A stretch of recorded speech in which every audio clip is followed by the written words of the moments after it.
All right, cool. We're all here. Excellent. So once again, all the sound and stuff is fixed. Everyone's here. So welcome to DieFall episode 6. That's right. We have 6 weeks worth of episodes floating around in the internet space. So if you haven't seen the first ones, you're wrong. Go do that. So where we left off, our heroes have traversed through the caverns of the smuggler's passageway for the Golden Eagles Company, have arrived in a room, or basically a storage warehouse of the Golden Eagles, found that it was occupied by the Opal Daggers Company. For some reason or another, they didn't really get too much information out of them until a fight broke out, and Ignas maybe made a poor persuasion roll that started this whole shit show. They fought, they duked it out, it was close, it was clutch, and so now they're here. We ended the episode with everyone kind of licking their wounds, and with McSwiggins making a perception check, looking out the hole of a javelin that pierced through like a 5-inch thick wooden door. That's what I wanted to know. And he stared out of it. He pulled the javelin out that had pierced the body of the man that was there, and he looked outside, and at the edge of his vision, which is, for those of you that don't know mechanically, is about 60 feet in the dark.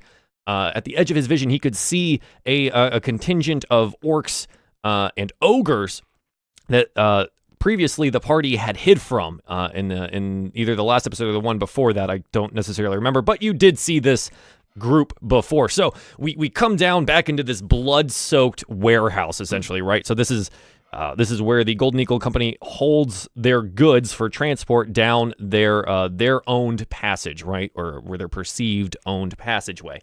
So you're there. There's the smugglers from the Opal Daggers strewn about you. Their blood and corpses all over the place.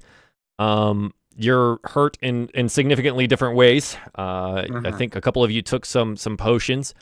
And Ignas, you're looking outside and you see some orcs milling about. An orc with a large horned helm, standing kind of at just the edge of your vision, but still in full view of you, just basically staring at the door. He hasn't approached, and his people haven't seemed to approach. You see, like, the tree trunk sized leg of an ogre kind of be behind him and stuff like that, but they're not approaching the door for whatever reason.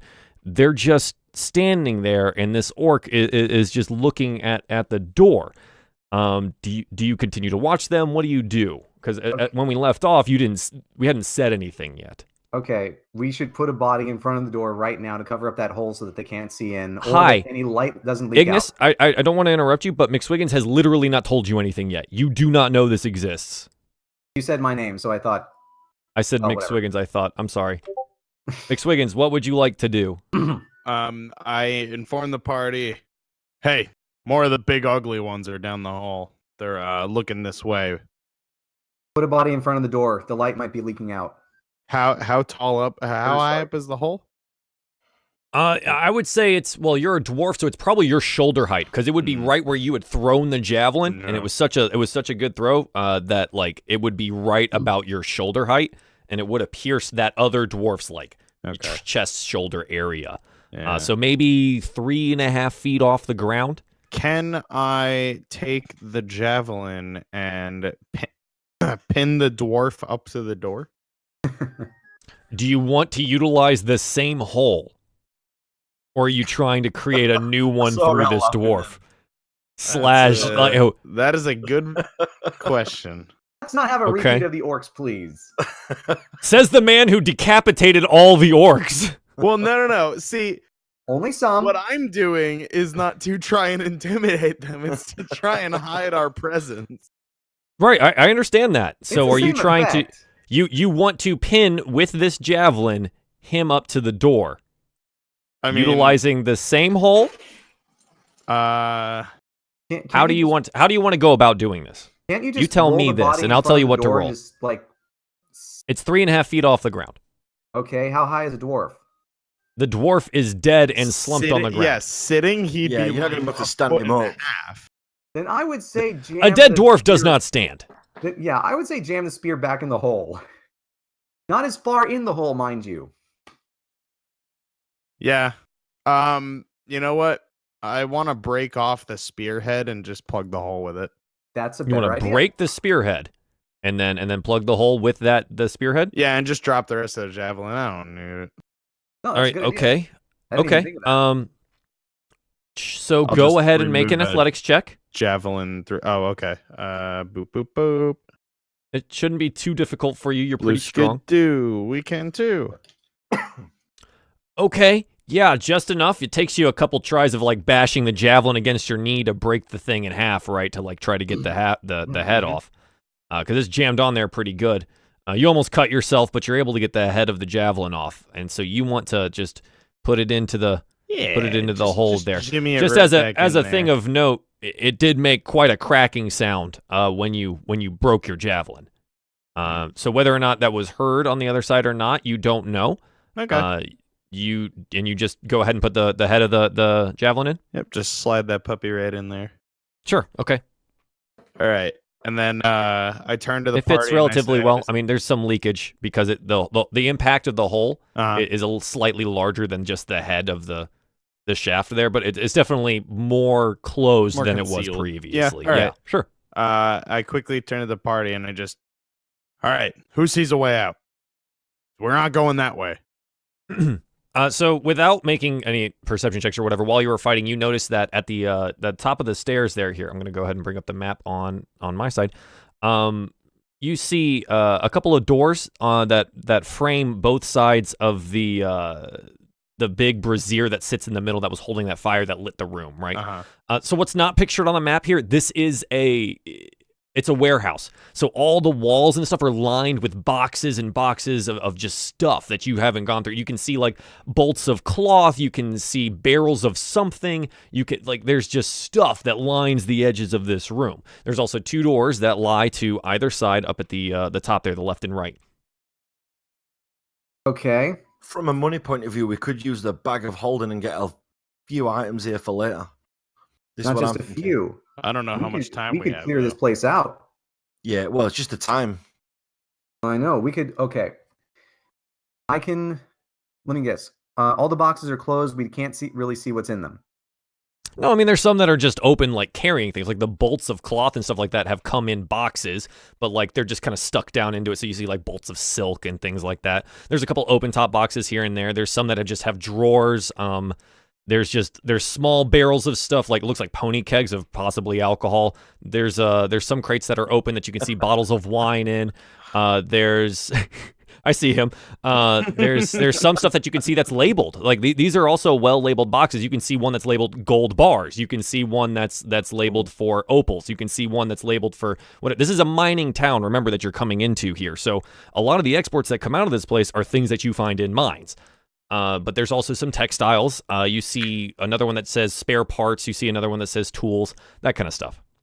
A lot of it, though, is you see there's furniture and stuff, too. Like, there's a couch that's over in the corner that looks very nice. It's nice, ornate wood, like that kind of thing. And it's trade goods. Well, yeah, so, yes, a wooden couch with a cushion on top that has... Okay. I'm saying the wood for the... Anyway. I'm not going to say... I will say that my motivations are not... Or my motives are not inspired by greed, but by selfish desires. But I think... I agree with the elf. We should try and take what we can before those orcs break through. All right, well, we should be quick about it. Well, we should definitely focus on the crates marked with gold and opals. If we can get any of the things that are in open crates, then by all means. McSwiggins, to assist with this, I will go back on what I said, and we will take one keg. Done.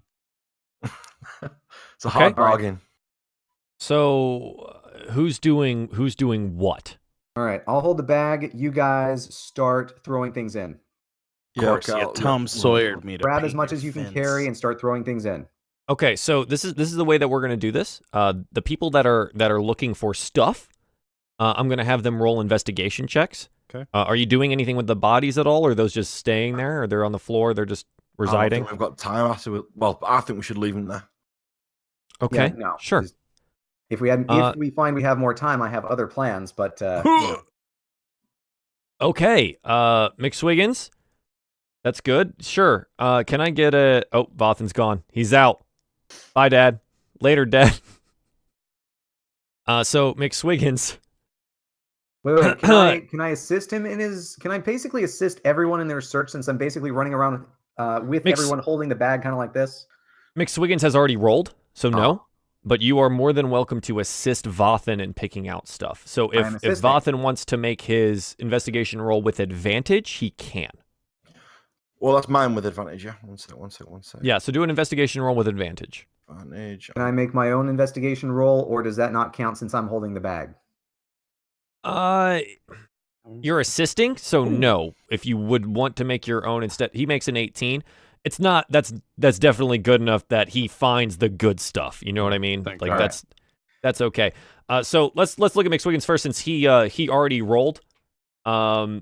McSwiggins, you're really distracted by a box of very nice alcohol that just happens to be sitting open, and you're pulling out bottle after bottle, evaluating the whole thing and put it in the bag. Evaluating vintages and looking at bottles of wine, and you see a couple pony kegs over in the corner labeled with various different types of alcohol, and you're a little bit in heaven over there in that corner, my dude.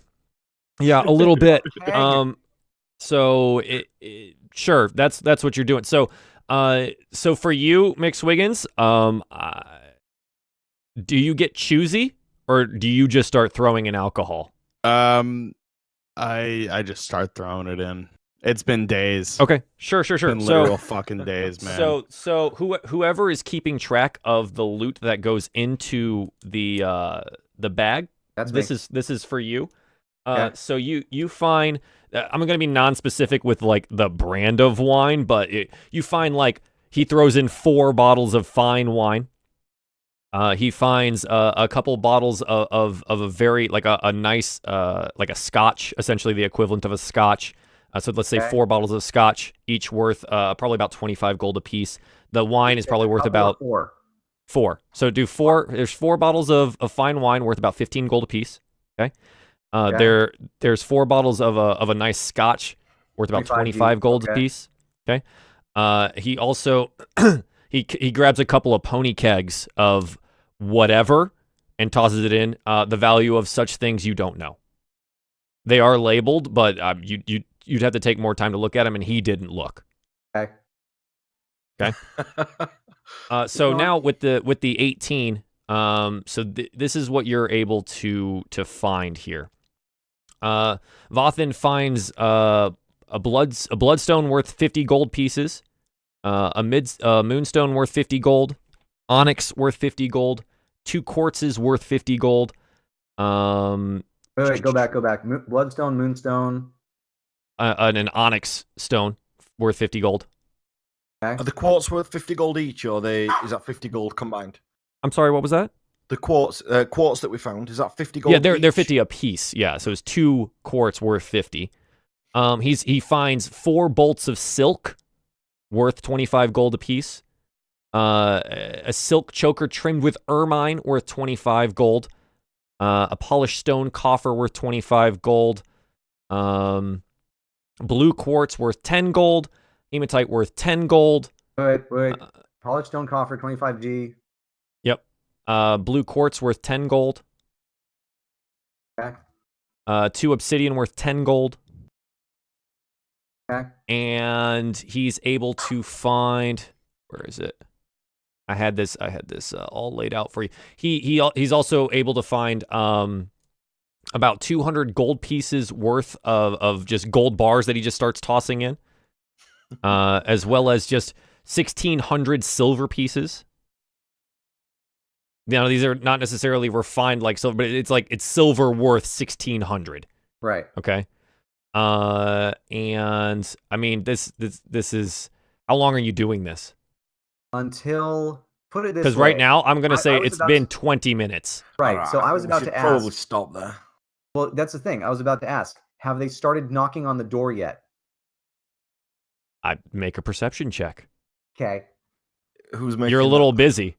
Wait a sec. Who should make a perception check? I'm busy. Actually, no. You're all busy. Desdin, make a perception check. All right. Sorry, let me get my thing. Up. Oh. Come on, good perception roll. 20. Is that a 20? I can't see. It's not rolled yet. No, he hasn't rolled yet. Oh, I'm just It's telling you, wishful Wishful thinking. thinking. Wishful thinking. 20. It's going to be a 20. Hey, Oh. close enough. So as they're doing this, about 10 minutes into getting into it, you hear some commotion outside, and you can perceive with that that there is someone approaching the door. Okay. Okay. You don't know this, Ignis. he he's has got not to told tell you us yet. anything. We're just Okay. filling his No, bag I'm up. just thinking. Out of character. You got nothing to think about. You don't know it. You're stuffing gold into a bag. That's what you're doing. That's what you're thinking about. My character is doing that. I am thinking of Plan F. Okay. So I'm gonna walk over to Vathan and tell him somebody's here. Okay, I'll stop searching immediately then. Okay. And then tell the So others we need to make a move. okay. Oh, but I had so many plans. That's what we're all afraid of. Do you all? So what are you guys doing? Do you guys stop to listen? Do you go approach the door? Where are you going? I think we should just stop and just listen. Just don't move, and maybe they won't hear anything, and just leave. Oh, Okay. And if they do start pounding on the door, we bolt. could we Sure. not stealthily exit the room if we got another exit? So there's two doors, if you're looking at your map, Yep. to the left and right of that brazier up there at the top. So that golden bowl Ah, is right, actually, yeah. it's like a bowl of fire. So, Okay. The army's at the south. We got to exit through the north. Right, got it. Yeah, assuming Okay. that they're coming in. So there's a door to the left and a door to the right. Could probably stealth it away. That way, even if they do come in, we've got some breathing space. So at this point in time, you hear a heavy knock at the door. Just a nice boom, boom, boom. I mean, if they are knocking, then they probably don't know if anyone's even here. So if we just shut up, they might go away. But if they Unless you start pounding disguise in- self and we kind of stop making a move, you can kind of hold them off. I could do Don't that. wanna use- Okay. Here's the plan. If they start pounding in earnest, I will disguise myself and obfuscate. If they just leave, we continue taking our much-deserved reward. And if they really pound on the door, we just run. So what are you doing? I will. I'm gonna look over. I'm gonna look over to the other two. I I'm think gonna we go should to at the least door. start making some. The We exit should at least start the other making some door. ground. Desdin, you're doing what? I'm going to one of the other doors at the top, at the north. Left or right door? The left. Do you try to open it? Nope, I just stand there. Do you? I'll you're stood just by gonna the stand. door. Okay. Do you go up to the left door as well? Yeah, I'll follow Okay. I'll quietly as possible. Just make a stealth roll. Oh, I knew you'd say that. Desdin, are you stealthing as well? Or are you just walking? Oh, that's got advantage. Take first one. We'll take first. 18. Oh, Roll for 18. your wolf as well if you told him to be quiet. Yeah, I'll stealth as well. Yeah. Okay, Desdin, How can do you I give roll me for a the... Oh, right. Okay, I need to get his separate stat up, don't I? Yeah, here. Let me I've pull got him it, up real I quick. think. How do I make rolls for him? It's a different sheet. Go to character sheet. It Yep. says bio info and then character sheet. And so you see how it says stealth +4 on his skills? About quarter way down the sheet. Why am I not seeing? Oh, yep. You just click stealth and it'll roll. Oh, for there him. you go. So it always rolls with advantage, but he rolls it. So we just take the first. Okay. So he rolls a 9. Okay. Okay. Desdin, please make your. Oh, did you make your stealth roll? No, I didn't. There it is. Okay. 21 stealth. Whoa. Desdin is light of foot, and he climbs the stairs there, and he approaches the left-hand door.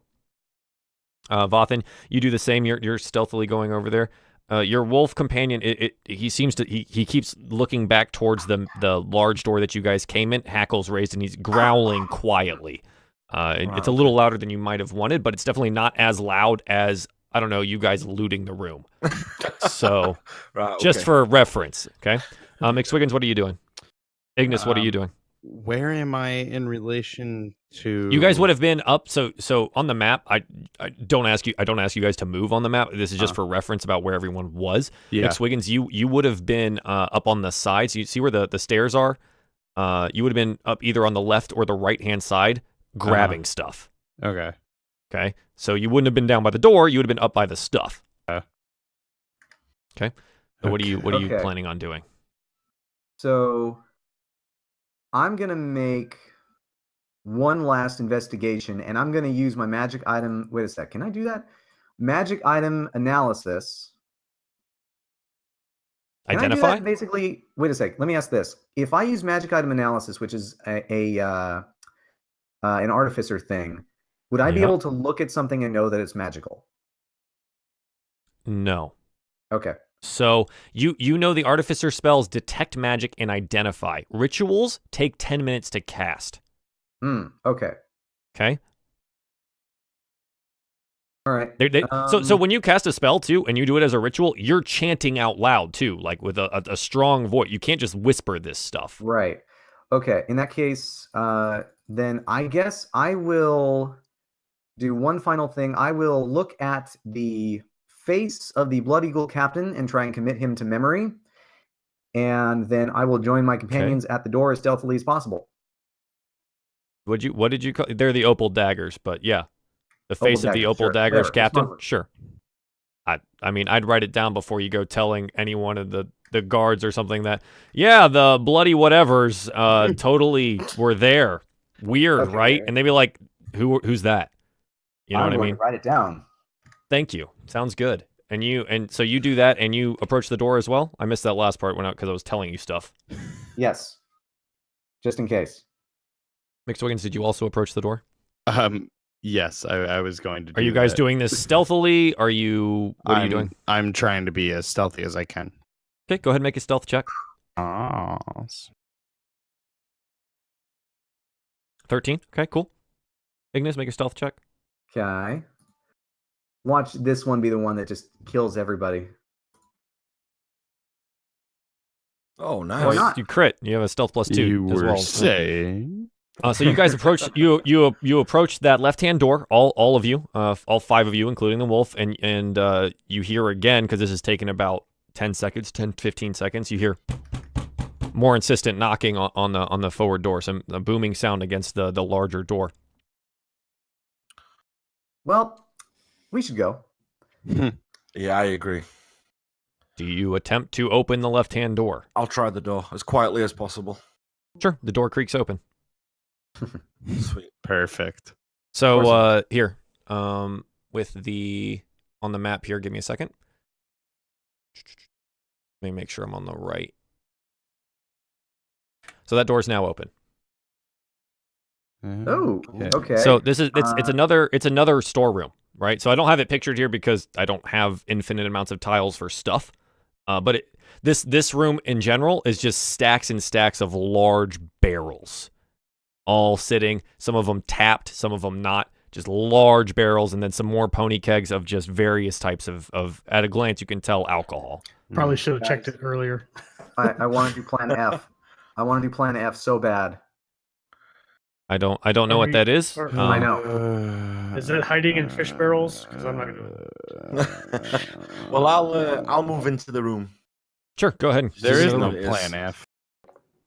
Oh no, there's totally Plan F. There is no plan F. Oh, this is a dead end. Plans. No. So I may have messed You up said here. G. Oh, I see it. Is there a door at the top there? Right here. Yep, I see it. Yep, Right. sorry, I just You know didn't what? remove that. I think hiding in the fish barrels would probably be a good idea. Except we would have to empty them. Okay, wait. Is there Is anywhere to everyone hide in the room? What is everyone doing? Vathan is so I'm going in the room. here's Yeah, I've moved Okay. into the room. Vathan is in the All room. right, I'm Desdin is in the I'm gonna room. go in as well. Yeah. Ignis is in the room. There's my character.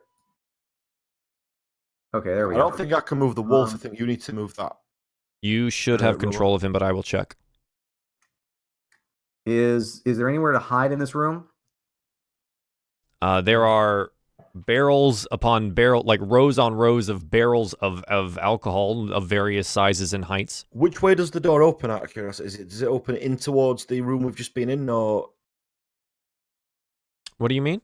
which Sorry, way you're does the asking. door that we've just entered, which way does it open? It opened inwards to this room.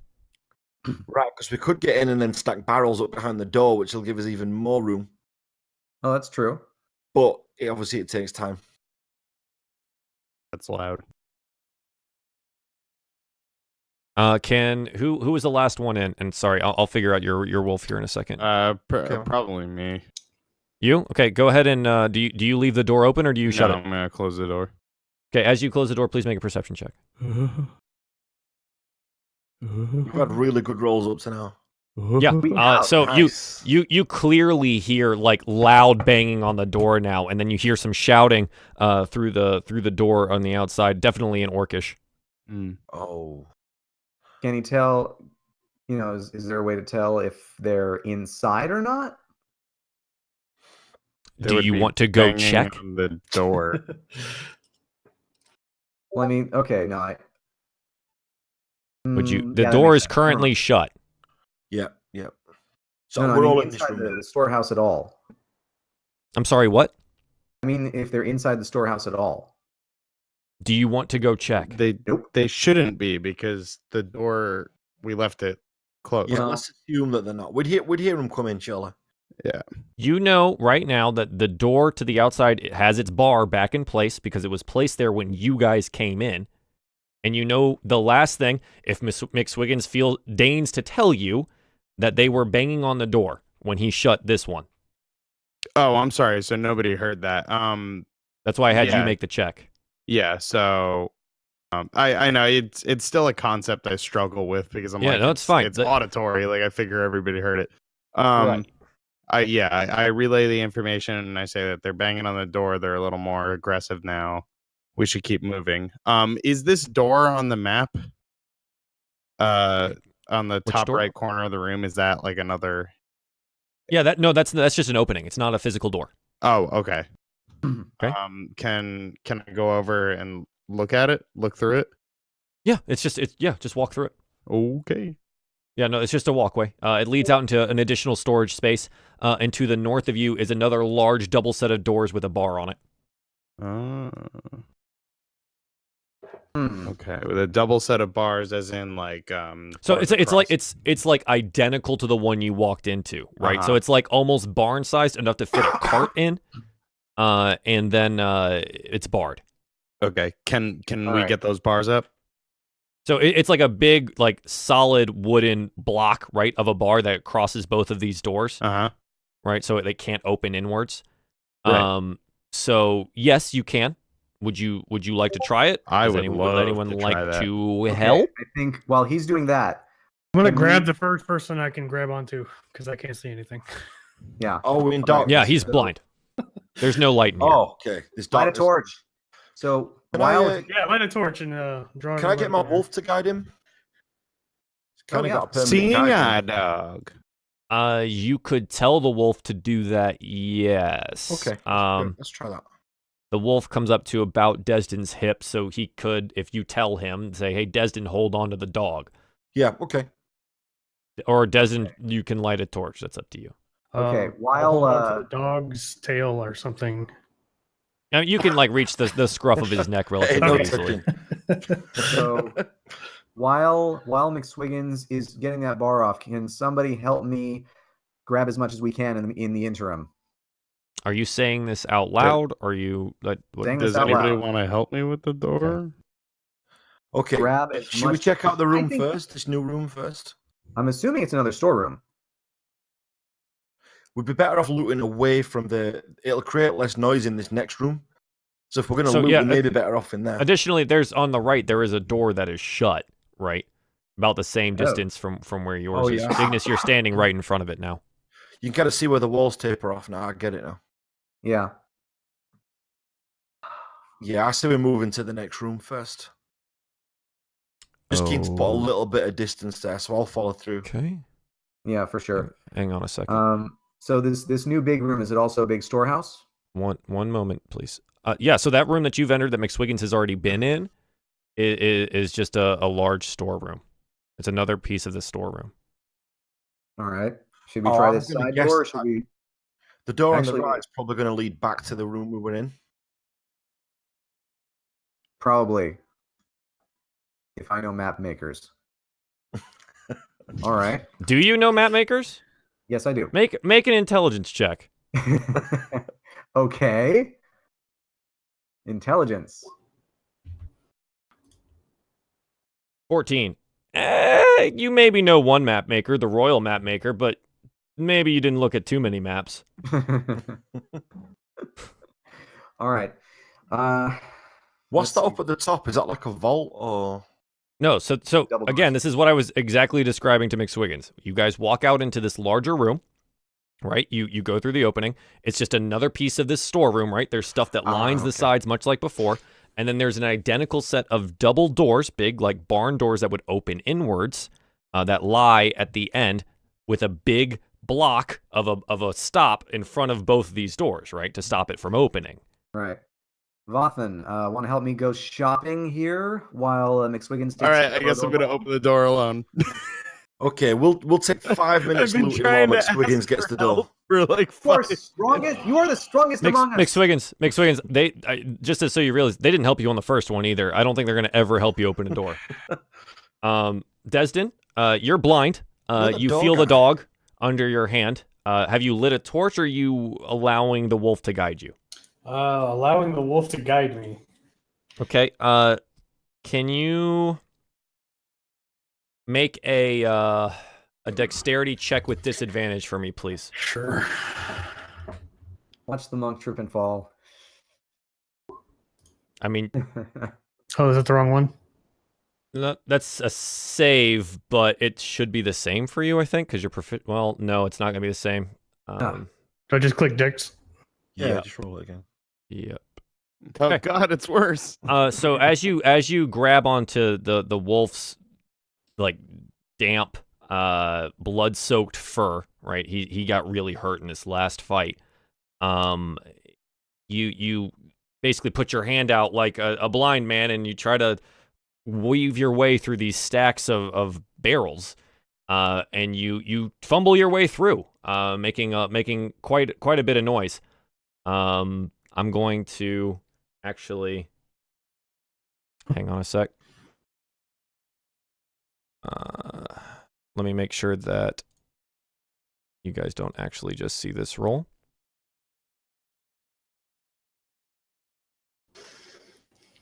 Okay.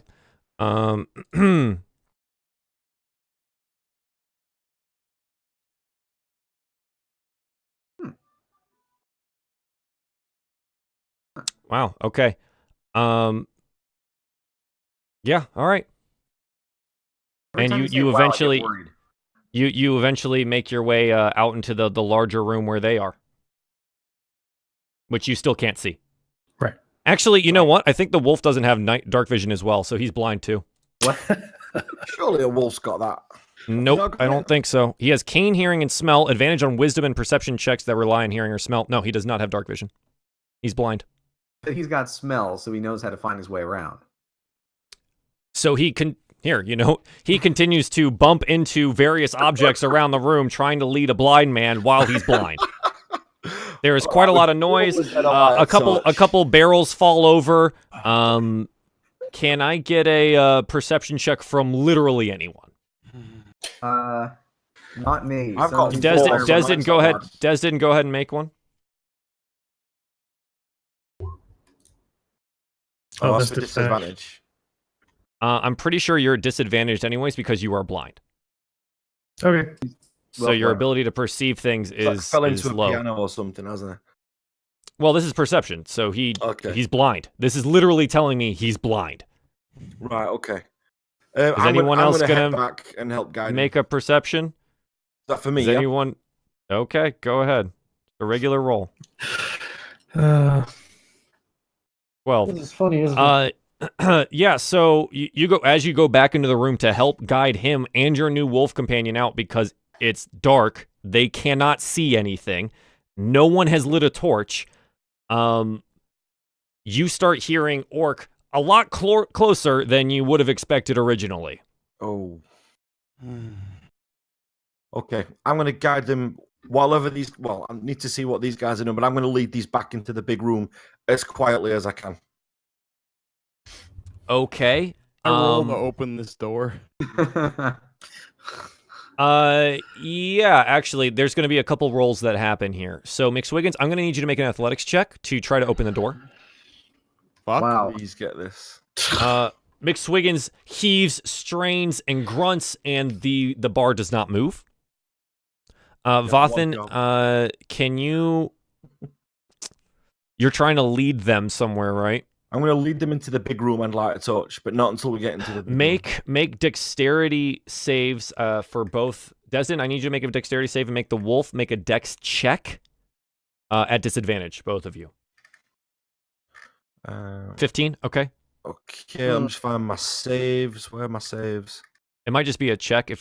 It won't list the saves if he's not proficient in them. So he might just have a check. Oh, so which is fine. You just click dex at disadvantage. Is that for your wolf? That's for me, that one. No. I need one for your wolf. Oh, sorry. Who is blind. The blind wolf. There is no light in here. Okay. Okay. The wolf stumbles, falls, and knocks over large barrels of alcohol that go spilling onto the ground.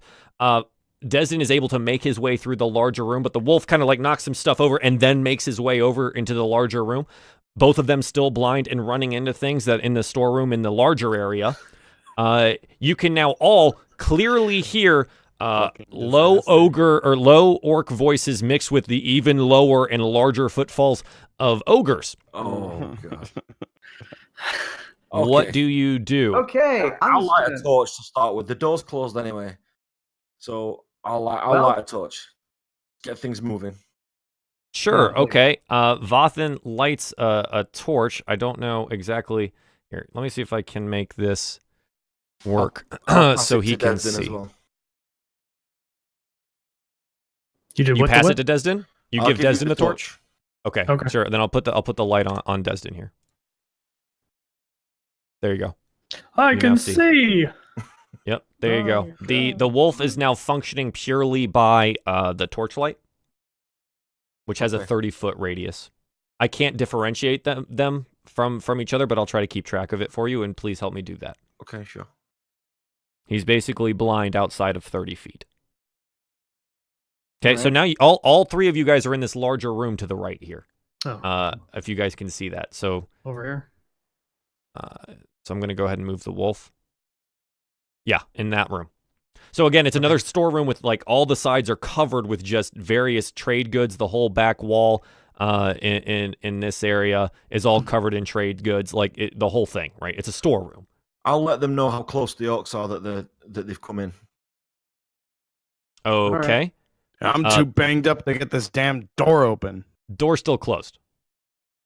The orc voices are getting louder.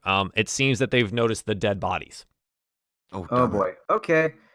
I think we should just get the heck out of here. Okay, I'll point trying. The door is still closed. Well, try again. I will help you. Okay, Ignas is going to help you. McSwiggins, make a athletics check with advantage. Oh, Lord. Oh, thank 19.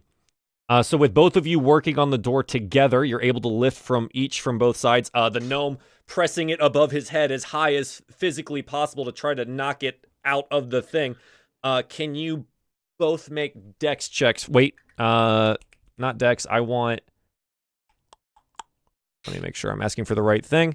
Can I get... The block doesn't fall on us. Acrobatics checks from both of you, please. Of course. 16? Watch this crush and kill me. 13. Okay, so you're able to hold it up and kind of move it off to the side. Do you just drop the block? What do you do? We set it down as quietly as possible.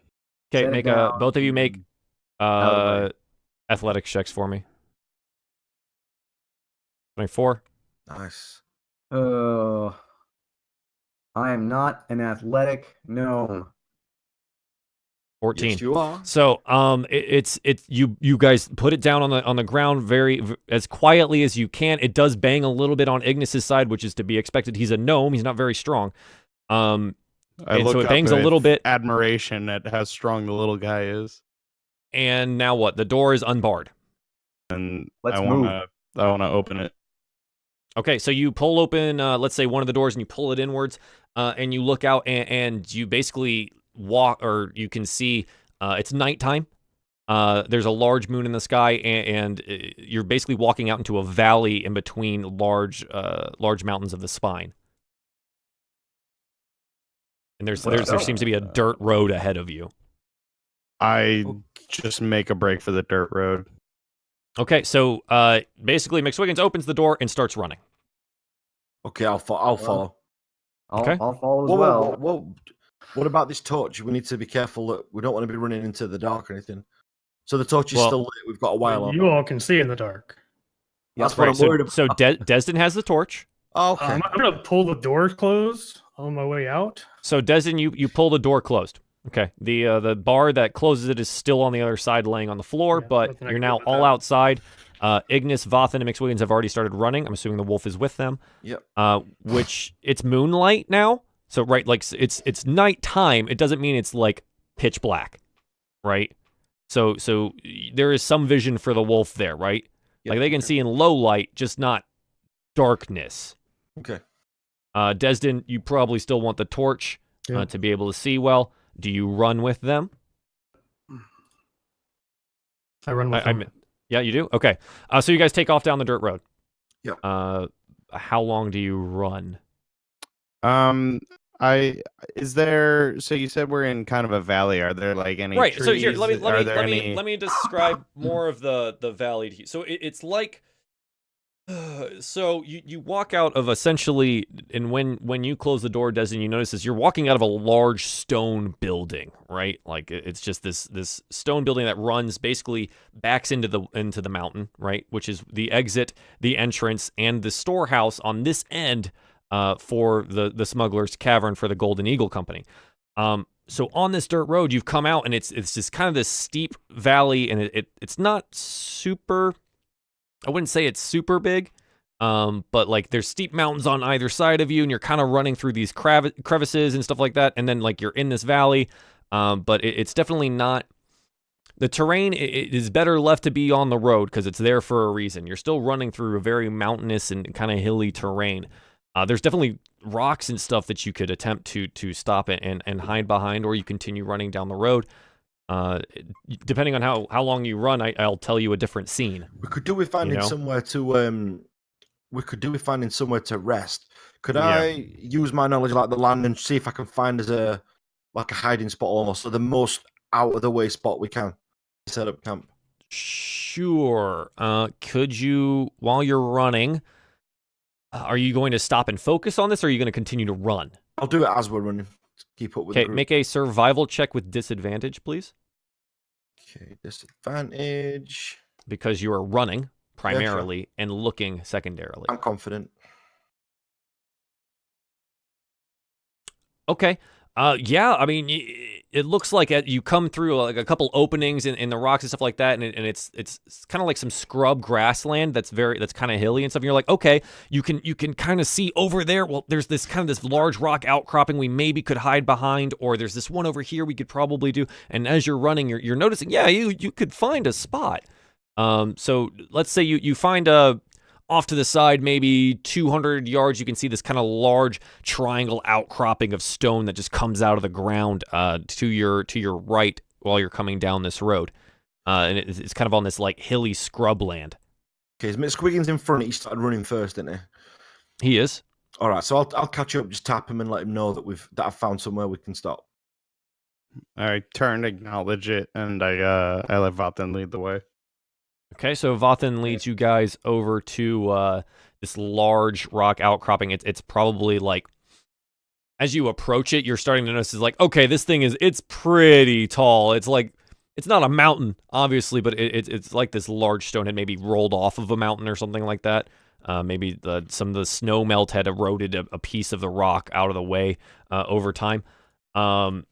So you approach it, and it's probably like 75 feet tall by like maybe 100 feet across, right? Like it's huge. And it's just this large piece of rock. That's perfect. If everyone's okay with that, then we could set up camp there. Yep, we should. Yeah. Because we're pretty banged up. Okay. Sure. So you guys are going to rest there? Yeah. Yeah. I'm pretty tired. Okay.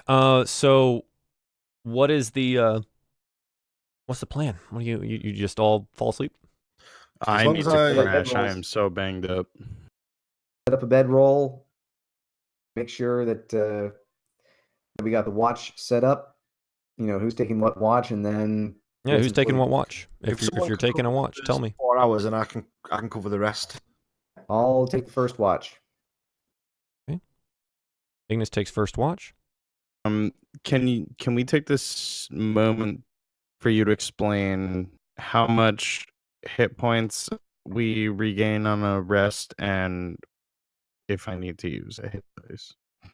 So hit dice are used for short rest. Okay. You specifically say, I'm taking a short rest, and you don't do anything else except rest, okay? Okay. A short rest is an hour. Yeah.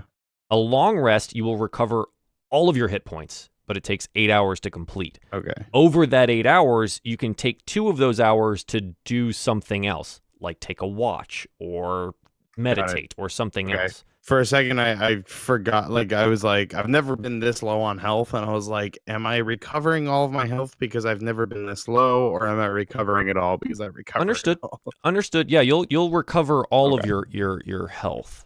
All right. Are we good with the watches that have been set up, or will I need to take one? Well, So right now, whoever has a Ignis really is taking high wisdom watch. score should take it.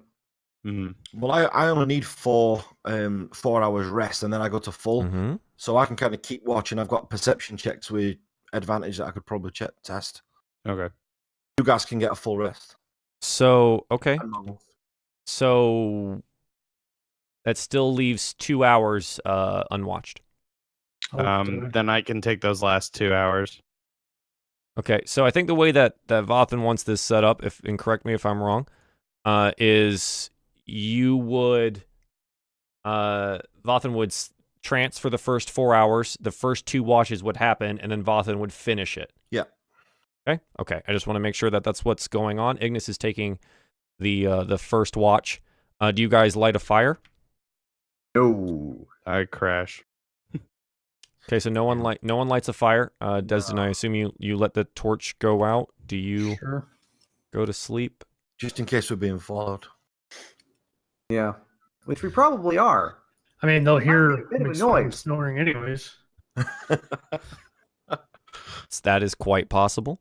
Throwing glass bottles around. Yeah. So you're all over here. Get rid of He's this. putting us on a map, guys. Well, we'll see. We'll see if it's used. That's what basically I'm prepping something. We'll see if it's used. Yeah. Um. How So about those here's- experience points? Yeah. Oh yeah. Oh my God, that's right. Yeah. Hang on a second. We get to be. Didn't we level like have four. 2 fights in the last session? You did. You had 2. Yep. Let me get it out. I have it all I want to calculated make sure already. that our DM isn't screwing us out of points. Wow. Yes, because I purposefully do that all the Would time. he ever? Yes, I mean, every day. This Every is only day our on 6th purpose. session, so anything's Every day. possible. Every day on purpose. Always. Yep, hang on. Let me make sure this is all correct. So while we're doing this, I'll hand out the thing is, you get the experience points at the end of the rest. So let's get you through the rest first, and then I'll dole out experience points, okay? Because you kind of left the room in a bit of a shambles, and you may be being pursued. So we're going to find Probably out are. if that's the case, okay? So I'm just going to make sure I have all of this prepped and looking pretty for you guys. So Ignis, you're taking the first watch, right? Go ahead and make a perception check for me. All right. Watch as it kills us all. Ooh, a 9. Okay, sure. Interesting. As you nervously fidget and while away your time on your watch, you don't seem to notice anything. That's worrying. Okay. Doesn't mean things aren't happening. Well, since I Maybe. didn't notice anything, I will then take my rest. Sure. Okay. McSwiggins? I'm asleep. Right. So Ignis wakes you up for your watch. Oh, don't remember him All right, saying I'm that. confused again. So I thought Ignis was taking who is the taking first second watch watch? during the trance, and then Vathan was finishing it out. 2 hours. Yeah, it's 2 lots Yeah. of 2 hours. If Ignis The takes first 4 two. hours, he does not get a long rest. Yeah, and I'm not doing that. Okay, You so gotta I take- It means he take- does not okay, recover so- anything. So I can take the 2 hours and still get my long rest. Yes. So a long rest Alright. is 8 hours, but you have 2 hours of that 8 that you can just be doing something relaxing. Taking watch isn't necessarily strenuous. Okay, I an thought that was the option. original plan, and then when we went over the plan again, that wasn't mentioned, and so I was like, "Okay, fuck it, I'm not needed, I guess." No. So the way that the watches have been working is Vathan takes the last 4 hours. Okay. He takes the last 4 as watch. Anyways, so Ignis wakes you up. You take your turn at watch. And so at this Um, rate, I have all my hit points. No, you do not get all of your hit points back until. This is why I'm saying we have to make sure you get through the night before I give you hit point or give you anything, because you might not get through it. Okay, I'm understanding it now. All right, so that's why you get your experience points at the end and anything. The one night I don't drink, and I'm like super lost. It's okay. It's all right. The I'm here one for you. Session, I'm not drinking. I'm here for you. Please make a perception check.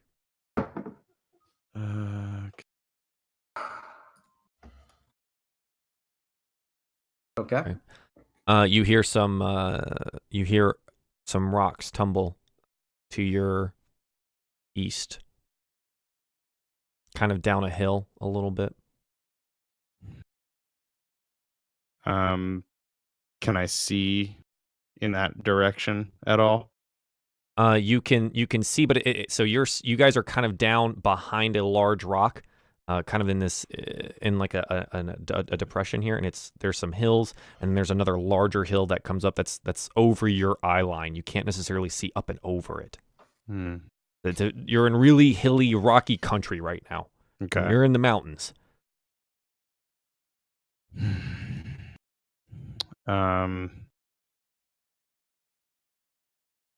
What do you do? I think we're okay. Just saying. You're not awake. I'm I'm wanting wanting to talk. I'm just thinking. Right, I'm in a trance. Don't speak. Don't speak.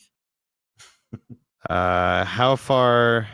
Well, no, that's like a little. Your perception check's pretty good. So it's the noise itself up over that hill is it's basically just out of your line of dark vision, right? So it's maybe just over 70 feet away.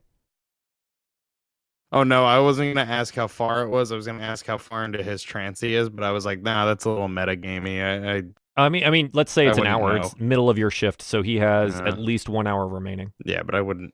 McSwiggins wouldn't be like, oh, he has an hour left in his trance before he's good. Your thought as McSwiggins is, I have an hour left of my watch, Yeah. right? Or it's not even an hour. It's like I have until this position of the moon Yeah. until my watch is over.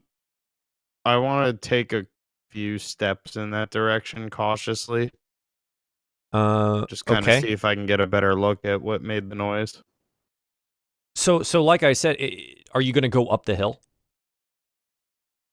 The hill itself is How steep of it? Like a hill to me is like an incline, like not. Call not it like something I would have to at climb. minimum. At minimum, it's a 45-degree incline. In some areas, it is literally sheer face because it's just rock. It's just a sheer cliff. But it's not super high. It's maybe only a total of 15 feet tall, but you can't see over that. Yeah. So the hill itself is roughly 35 to 40 feet away from you. I guess I'll just stay where I am and just try to keep a little attentive to that area. Sure, you're attentive. You're aware and you're watching that area. Okay. Jeez. Okay.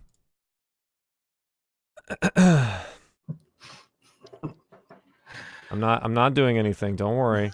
Yeah, Sounds right. like somebody had a shitty roll. It sounds like someone who's doing something. Look over here. Look over here. Nothing is happening. Okay. So you you took like a couple steps to be like, okay, can I see over that ridge? No, I can't see over that ridge. I need everyone to roll initiative, please. Fuck.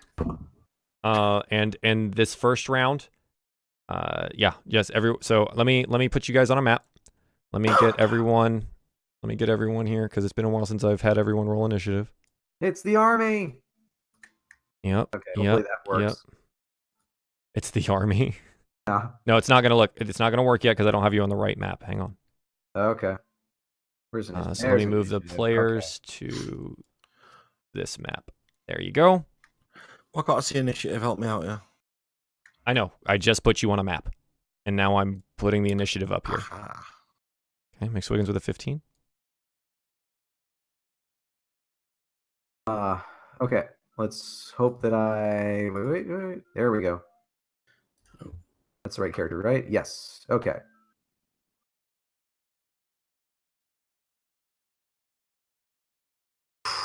Oh, Okay. Oh, Vathan, yeah, here I'll add you. So generally, you click your token and then you click initiative on your sheet. I got it. Can you roll for the? What about the wolf? Because I can't click that. You can't click the here. Hang on. Let me see this. You should be able to see this. It's in your journal and can be edited and controlled by you. I can see it in the journal. I've got this. I've got the thing up. All right, I've clicked on it. Can you click the token? Nope. You cannot click the token. Nope. Okay, hang on. All right. Try this token. Yay, yeah. Okay, cool. So I need to add you to the initiative order. Hang on.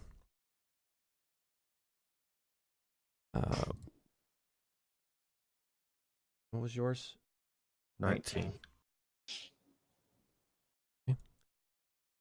So in this first round, even though you have the 19, you're not going to be able to act. Okay. Okay. McSwiggins will be able to act because he rolled on his perception. He knows there's something wrong, so he is attentive and aware. The rest of you are sleeping. So right now, you probably shouldn't even see this map. It should just be darkness to you because you're asleep. But other than that, the whatever is over here in the distance that you can't see, that you will now be able to see, they get a nice little surprise round on you. Do we have any hit points gained from the partial rest? Or? No. Damn it. No. That's that's not how the mechanic works in the game, which it's kind of frustrates me. And then that's the case. But so like a short rest, the way that it's differentiated is that a short rest involves no sleeping. Got you. Okay. Right. But a long rest is initiated and followed up by sleeping. So that's kind of the differentiation there. Okay. So they kind of get the drop on you guys here. And so you, McSwiggins, you see some orcs basically approach the edge of the incline here. This uses some of their movement. So you see them up there on that incline, and orcs with their they have an ability that allows them. It's called aggressive. Here, maybe I can put it in chat. So they have a move called aggressive, which is just an innate ability. As a bonus action, the orc can move up its speed towards a hostile creature it can see on its turn. They can use their bonus action to dash, essentially. So they've made their way to the edge of this hill here.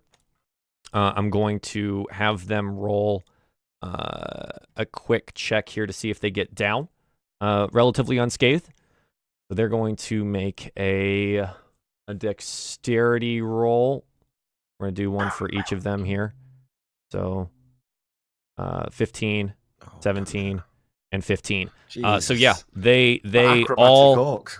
yeah, so they all like slide down this area here. And it looks like, let me make sure with this measurement tool. Yeah, so this orc is definitely able to get up to you, McSwiggins. This one here. I can move another. Oh yeah, this is. He moves up here, and the other moves here. Actually, yeah, he'll have enough speed to move there. Is that their turn? No, so that's their movement and their bonus action. They still have their attack. Oh, well, great. So the orc in front of you, McSwiggins, he's going to make an attack with his axe on you.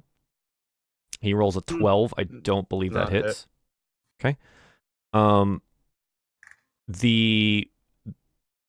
This orc here, the northern one, is going to make an attack on the wolf. The wolf's hit points, I dropped a new one in there, but he's not at full health. So let me figure out from last time what he should be at. I dropped a new thing in there. I think with the heal I gave him, let me scroll up. I know I gave him a heal from you. Scimitars, so he's going to be down here somewhere. 8 cure wounds, so he's at, I think, 12 total health. So I just changed that in there. Okay. That should say 12. What is it? I said, yeah, here, sorry. I thought I hit 12, but apparently not. So the orcs in front of him are going to make attacks against him. Because he is sleeping and on the ground, they are attacks with advantage. Because he is prone on the ground. So there's Great Axe 1 and Great Axe 2. So a 17 and a 22. I'm assuming both of those hit. Okay. Goodbye, wolf. 13 and 8. The wolf is chopped. Damn it. So with a small yelp, the orcs come running down, roaring, and they basically get the jump on the wolf here. So this is something I'd like to discuss with you, Vathan. So there's two ways we can do this. Okay. The way that the rules are written is that your animal companion just dies. Okay. Or we can treat him as a player character and he gets death saves. No, do you know what? We can get other. Not that I'd want. Not that my character's not attached to the wolf, but let's treat it as a. Not as a character. Death? Sure. Yeah. Okay. Let's get to the wolf as well. So I'd like to. Sure. The wolf lies before. You don't know this. You're just coming out of your sleep as you hear the orcs and McSwiggins join combat. McSwiggins, it is your turn. So this is your turn on this surprise round, okay? Okay. Because you were aware. The reason we're running a surprise round is because the other three are not aware. All right. Okay? So go ahead and make your decision about what you're going to do here. I'm popping a rage immediately, and that's my last one. Yep, makes sense. Go ahead. And then I'm going to swing my great axe at this fuck. Yep. Okay. Alrighty. Let me make sure I have his stuff up. Oops, that's the wrong. A 14 does hit. Okay. Go ahead and roll damage on him. 12. Good hit. Good strike.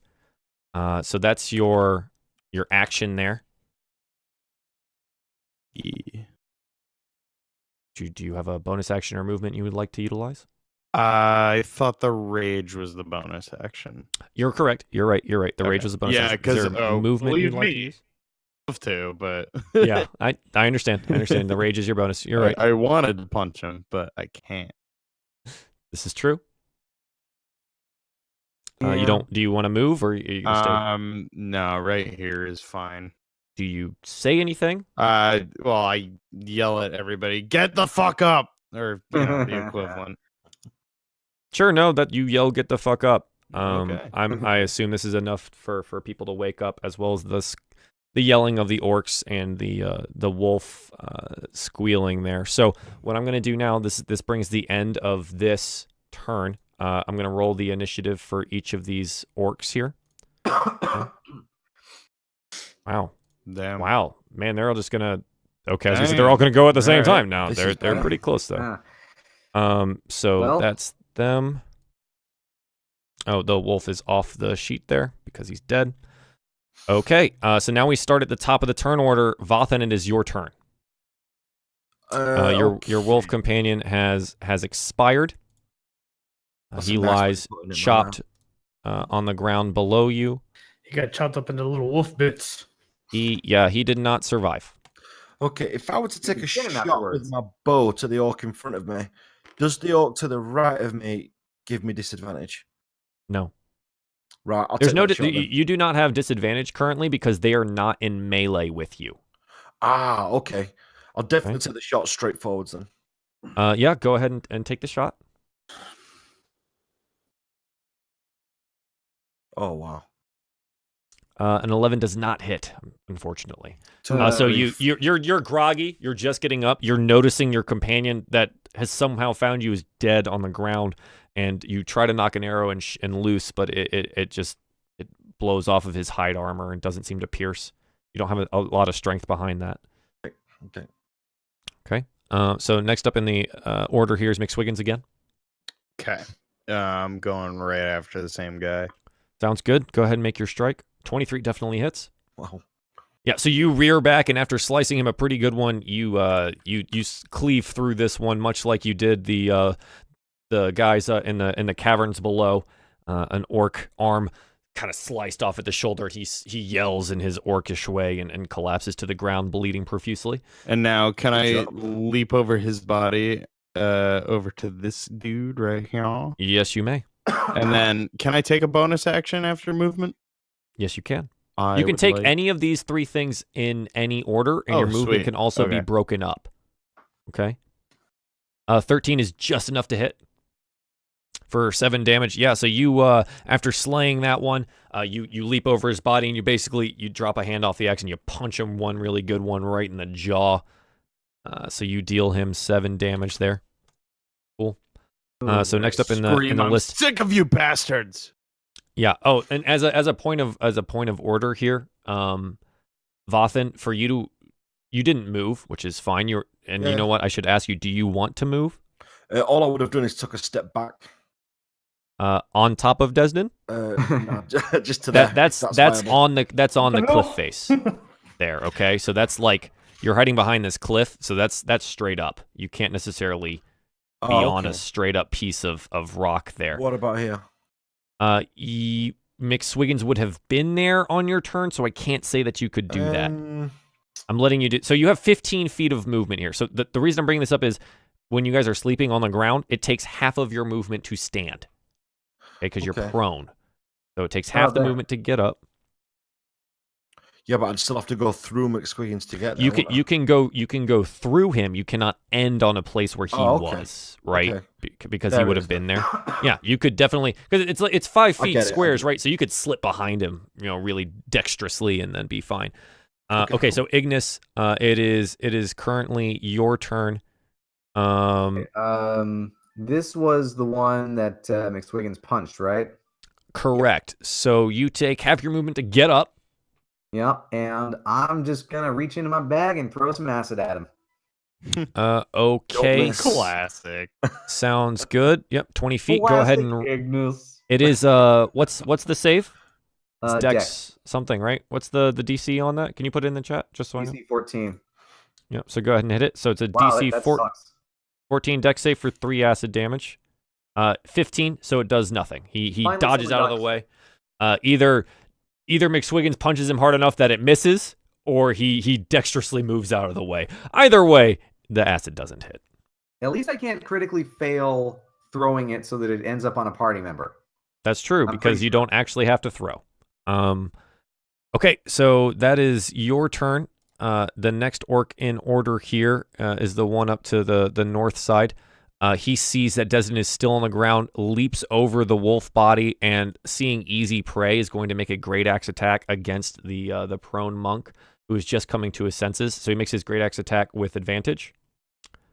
So 15. I don't think that hits you. Does not hit.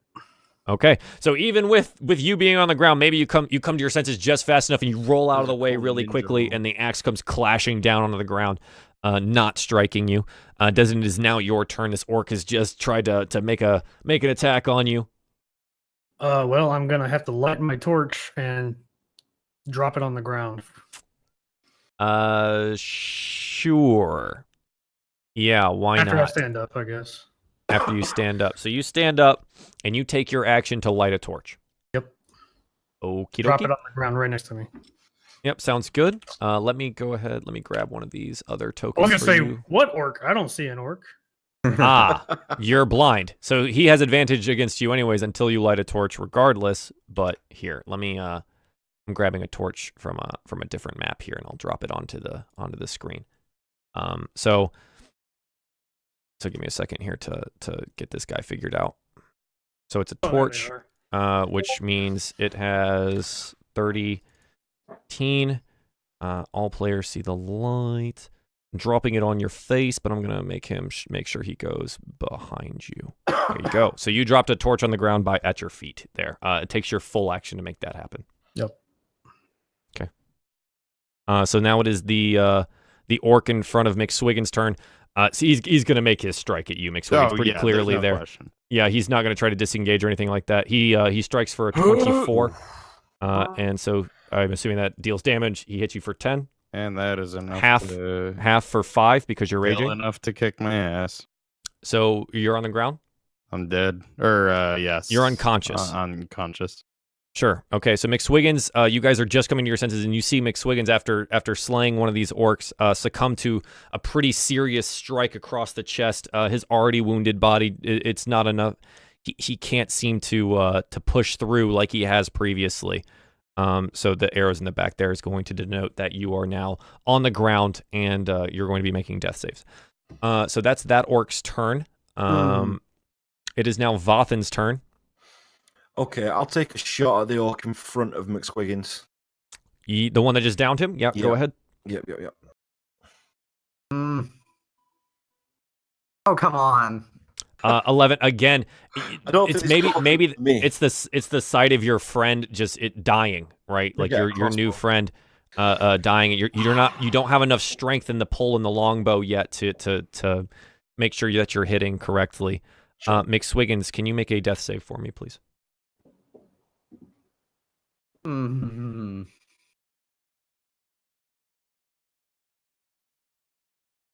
McSwiggins? Rob? Can I get a death save? Can you hear me?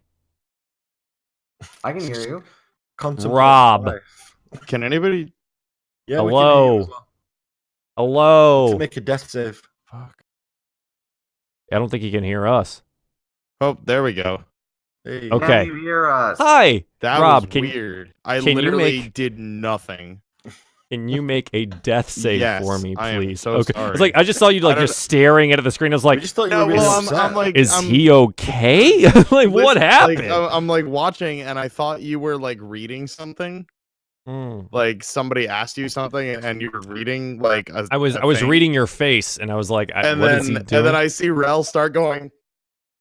Yeah, he's like, like it's like, "Is he alive?" what's happening? Okay, Jesus. Um, Okay, yes, death save. make Here you a death save for me, please. 17. Yep. So mark 1 success, please. go. Oh fuck yeah. Ignis, it is now your turn. Oh god. You have an unconscious party member in front of you. I think my internet like dipped out for a second. You know what? It might have. Dude, it Can I force feed him a healing potion? can't wait to move. Yes, it will take your action to do so. So go ahead and approach him, and I will, shove a potion into his throat. Can I move here?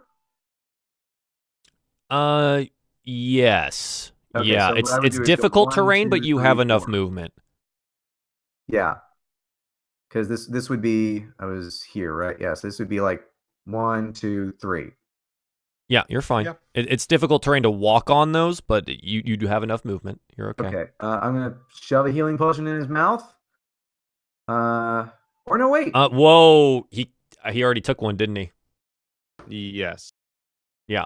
So he cannot have the benefits of the healing potion at this point in time. Wait. Do I have a spell? Yes, I do. Cure wounds. Okay, yeah, you can cast Cure Wounds. So you reach over and you touch his foot as he's on the ground, casting Cure Wounds. So go ahead and click Cure Wounds, select, I'm assuming first level, and cast. Yeah. Yep, for 9 points. McSwiggins, you inhale sharply as the blood that is pouring out of your chest. You come back to your senses. You're no longer you're no longer unconscious, but you are prone on the ground and you are no longer raging. Yeah, because I got knocked unconscious. Yep. Okay. Okay, so Ignis, that is your turn. I'm sorry, real quick housekeeping. Should I clear the success? Yeah. Off of the death So save? that Okay. always starts over when you come back up. Okay, I wasn't sure if it was before or after you rested or something. Yeah. Okay. No, that's fine. No, it every time you come back up, you redo saves Okay, if you go great. back down. So So that is Ignis's so I'm turn. still prone. You're prone. It is not your turn. It's the orc's turn that is in front of Desdin. Desdin has gotten to his feet and dropped this this torch. This orc is now engaged with you, and he's going to make a strike with his axe. It's a 10. I don't believe that hits. Does Desdin. not. Okay. So he swings out with his axe, and you again definitely kind of push it out of the way, dancing over the torch fire at your feet. Desdin, it is now your turn. Oh, okay. I'm gonna whack this orc in the head. Yeah, go for it. So grabbing your quarterstaff off of the ground, spinning it around, you make a strike at the orc. And you hit him. Yep, you hit him squarely right across the head. For two-handed damage is 5, right? Remember, we read one-handed damage on the left, two-handed damage on the right. So you deal him 5 damage with the quarterstaff, clocking him pretty soundly up on the head. All right, and then I'll follow up with the unarmed strike. Yep, go for it. 14 is enough to hit. So you come around, you hit him with that, and you spin around the other side, and you punch him really, really hard in the chest, maybe cracking a couple ribs for 7 damage there.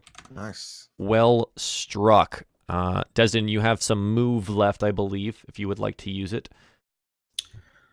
Yeah, I'm gonna move here. Okay, so since you moved out of range of that orc, he gets an attack of opportunity on you. Right. Okay. Okay, so he makes that attack 17. It's Okay, deals 15 slashing damage to you. Yep, I'm down. Desdin goes down as he goes across. The orc's like, "Mrrr," and he just like takes a really long sidelong strike at him. Doesn't, as he tries to dodge out of the way, doesn't, and he gets a large cut across his stomach, collapses to the ground, bleeding profusely from his stomach, new stomach wound. That was actually max damage. So there you go. Did I forgot about the attack of opportunity. What was that, Ignis? Monk get a healing potion last time? Yep, Okay. we all did. Well, good luck. Okay, so Desdin is now on the ground unconscious. Yep. Okay. It is now the orc again in front of McSwiggins. The orc here. You know what? I'm gonna roll. This is. Oops. Sorry. Slash roll. I'm not even doing this correctly right now. Okay. Sure. He looks indignantly at Ignis, and steps past the prone body of McSwiggins there, and he's going to make an attack at the sorry, Oh, at the Armor gnome. don't fail me now. What was my HP at anyway? It's a 21 to hit. I'm Oh, good assuming that lord. does hit you. He deals you 9 slashing damage.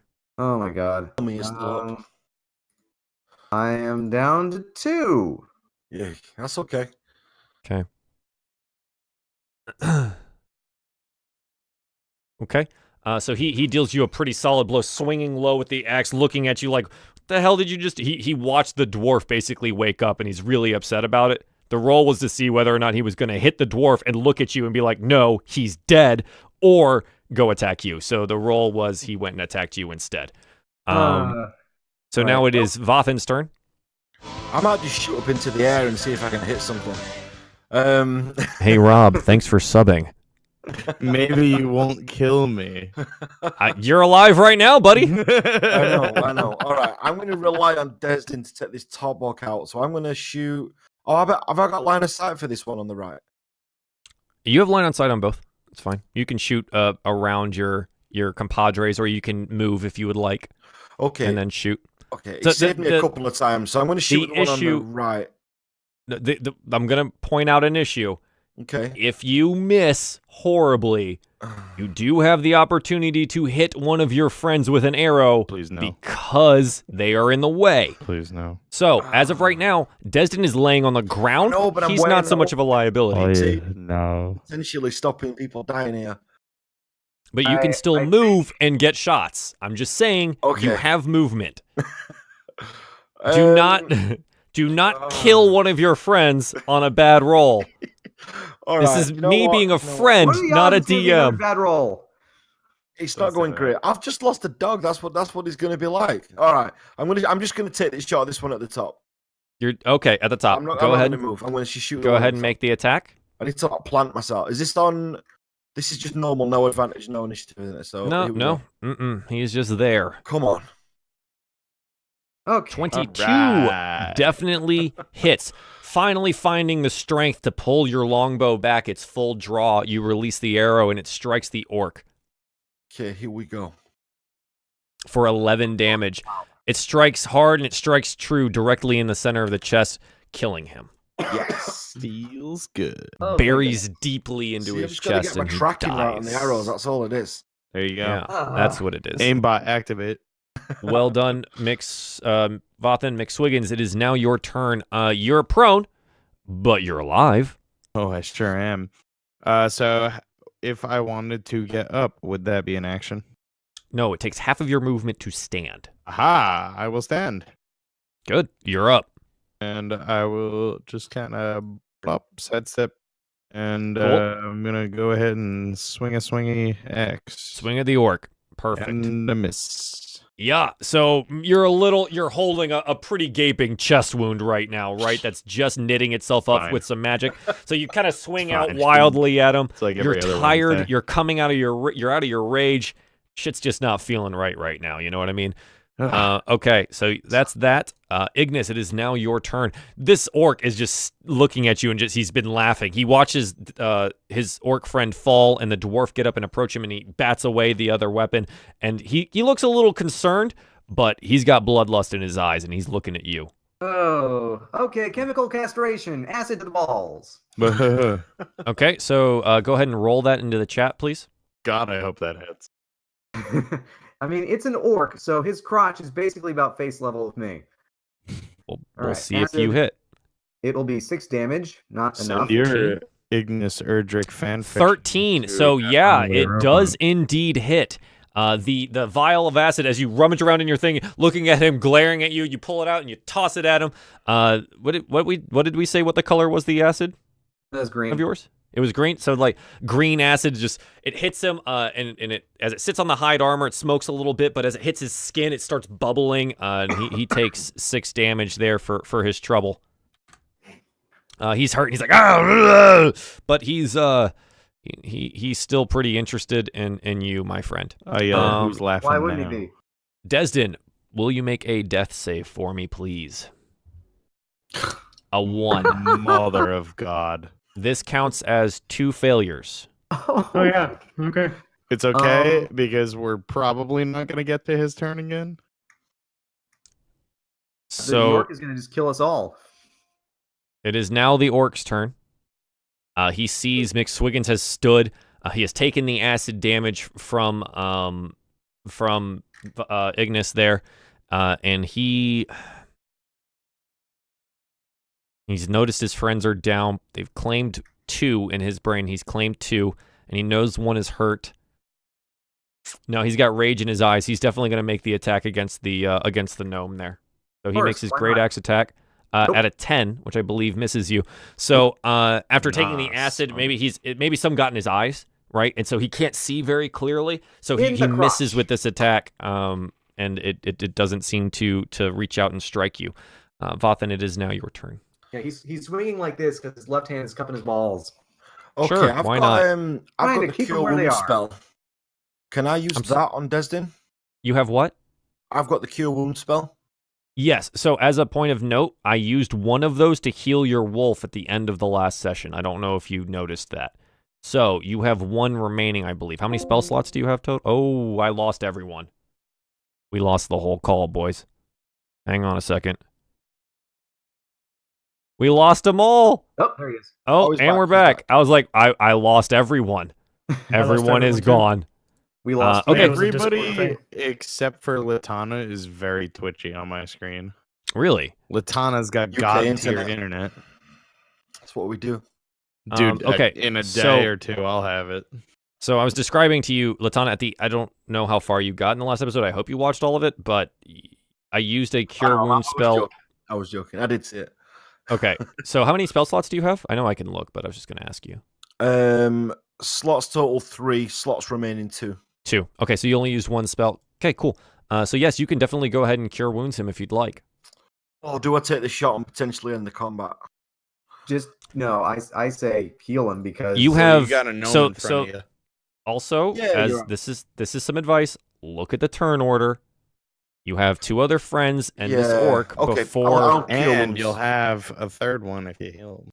yeah. Yeah. Fair play.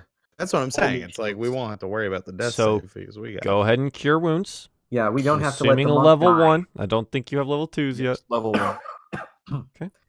10 healing. Woo! So Desdin, You're welcome, after bro. solidly like just getting sliced open and that causing your death save to be so poor, you get 10 hit points back and you feel as you look down, you inhale sharply and you feel the pain in your stomach, but you watch as the skin and innards start knitting themselves together.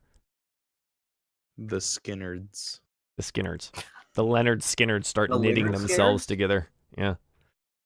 Okay, Vathan, you still have movement and a bonus action if you would like. Can, in fact, I'll get the. See if I can move. If these guys, can I stand over the dead bodies like here? Yeah, you can definitely stand on dead bodies. All right, I'm just gonna stand there just to get a better shot. Yeah, sure. Let me go ahead and make sure he's behind you on the layer. There you go, so you can see yourself. Yep. Yeah, sounds good. Vathan, that is your turn. McSwiggins, you are Good. up and swinging. Oh, I'm swinging. All right. All right, 23 definitely hits. Go ahead and roll damage. 5 slashing damage. Still in a little bit of your stupor. You still manage enough strength as the orc is kind of blinded by the acid and clutching his nether regions with the acid damage to reach out, swing, and kill him. So he dies in front of you, I spit on him, as you should. bastard. I And would then try is the balls, Desdin but- still prone? No, sorry. Desdin is prone, but he is no longer making death saves. I go over and help up Desdin. Good. Ah, And I Doesn't tell him, you thank you, stand- my friend. okay. So at this point, with combat resolved here, I'd like us to take a short break, and we'll come back and we'll do the aftermath of battle there. So don't worry, guys. If you're still around for this, hopefully we have less tech issues, and we'll be back in 3 to 5 minutes. So All right. until then. So here's the deal. Let's get back to the map here. Not that you really need it anymore. Combat is now considered completed. Huzzah. So we'll clear the list there. But you still have stuff to deal with here. There's the bodies. There's your fallen ally. You are all significantly hurt. Well, What do you I helped do? Desdin up, and He gave me a thanked little- you. Yeah. He gave me a little kiss. He gave you a little kiss. Yep. I You were wish. supposed to tell him about that. Yep. Yep. Jeez. A man of many mysteries. Jesus. Okay. What else is going on? So well, how I'm far going was back to this? sleep. Yeah. So this is. How far was this from I'll get the back to warehouse? How far is this from the warehouse? Make a gonna have to have you make a check for this because you guys were running and not really like paying attention to how far it was, right? So you could make a guess, make an intelligence check. Oh, okay, good. Ignore that. All right, that is Big fat 7. You don't know. Still nighttime. It's a ways. fuck.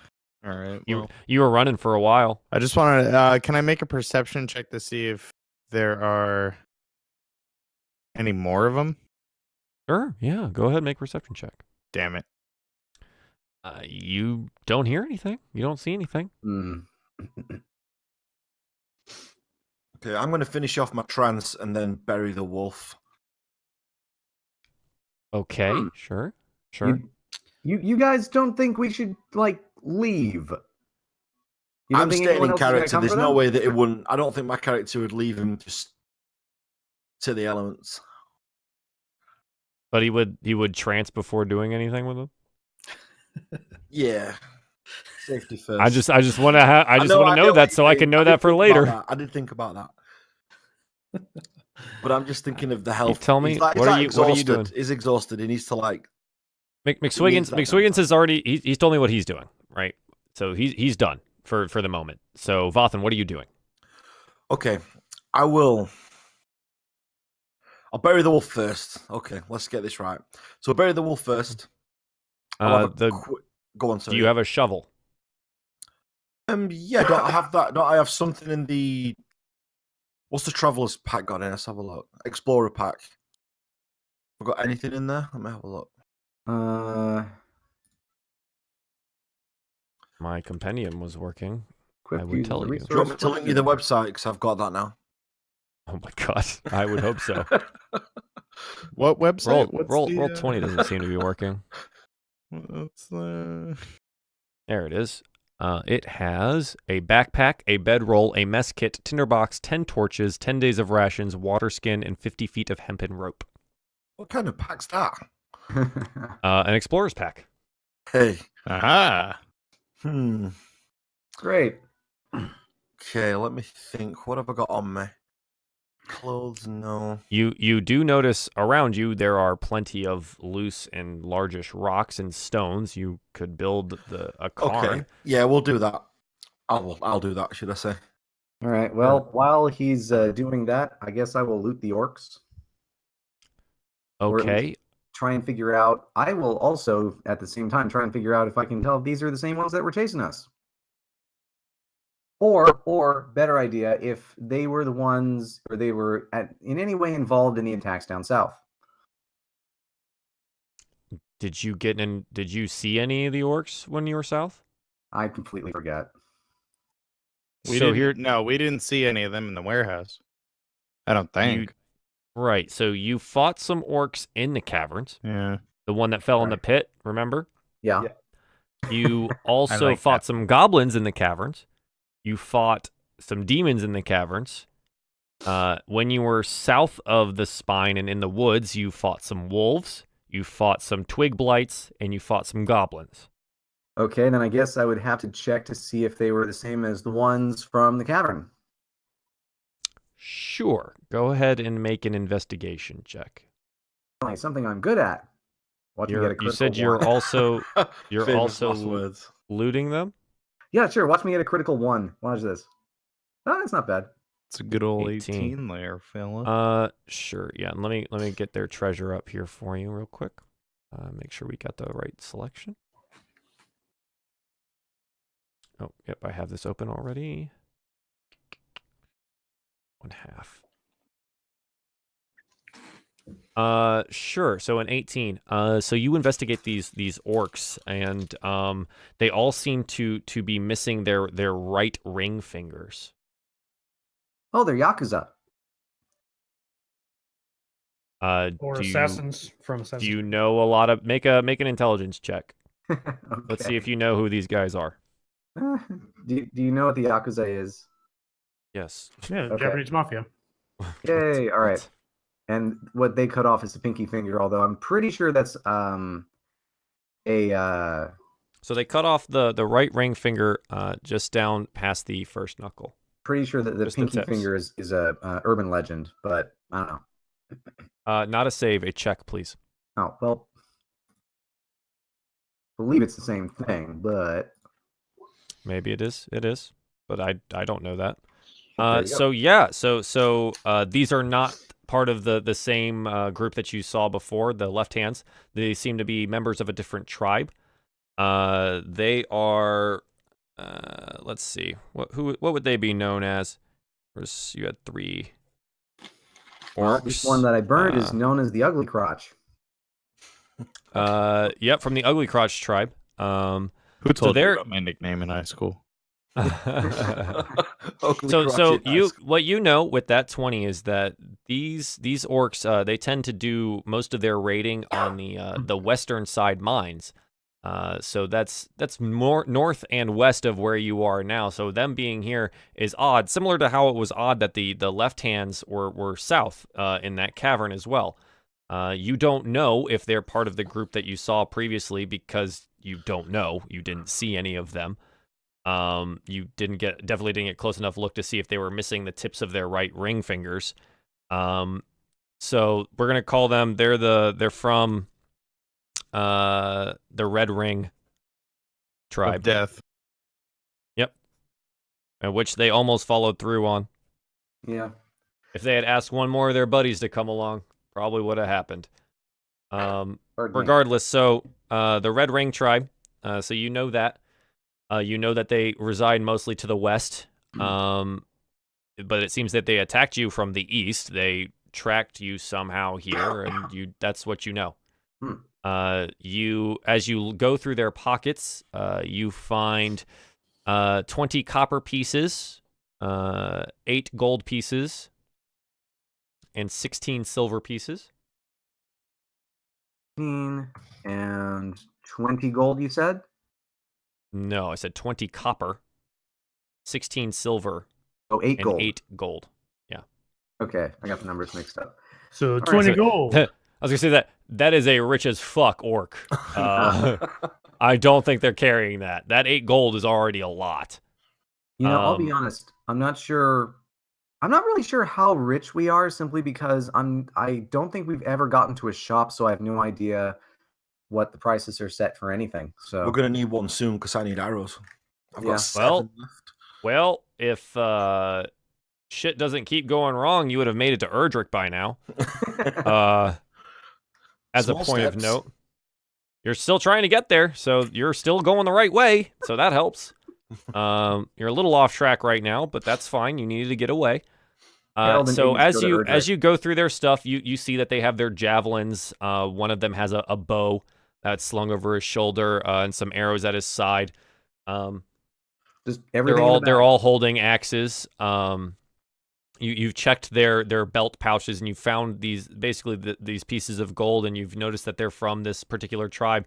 There doesn't seem to be a note. There's no writing. It's 3 orcs. You don't happen to know. You know their tribe. You know where they should be, and you know they're not there. And they've attacked you and found you somehow here. That's what you know.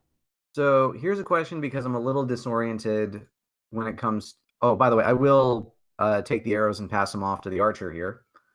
Sure. Vathan, there is 12 arrows in that quiver. Oh, nice one. Okay, thanks, man. No problem.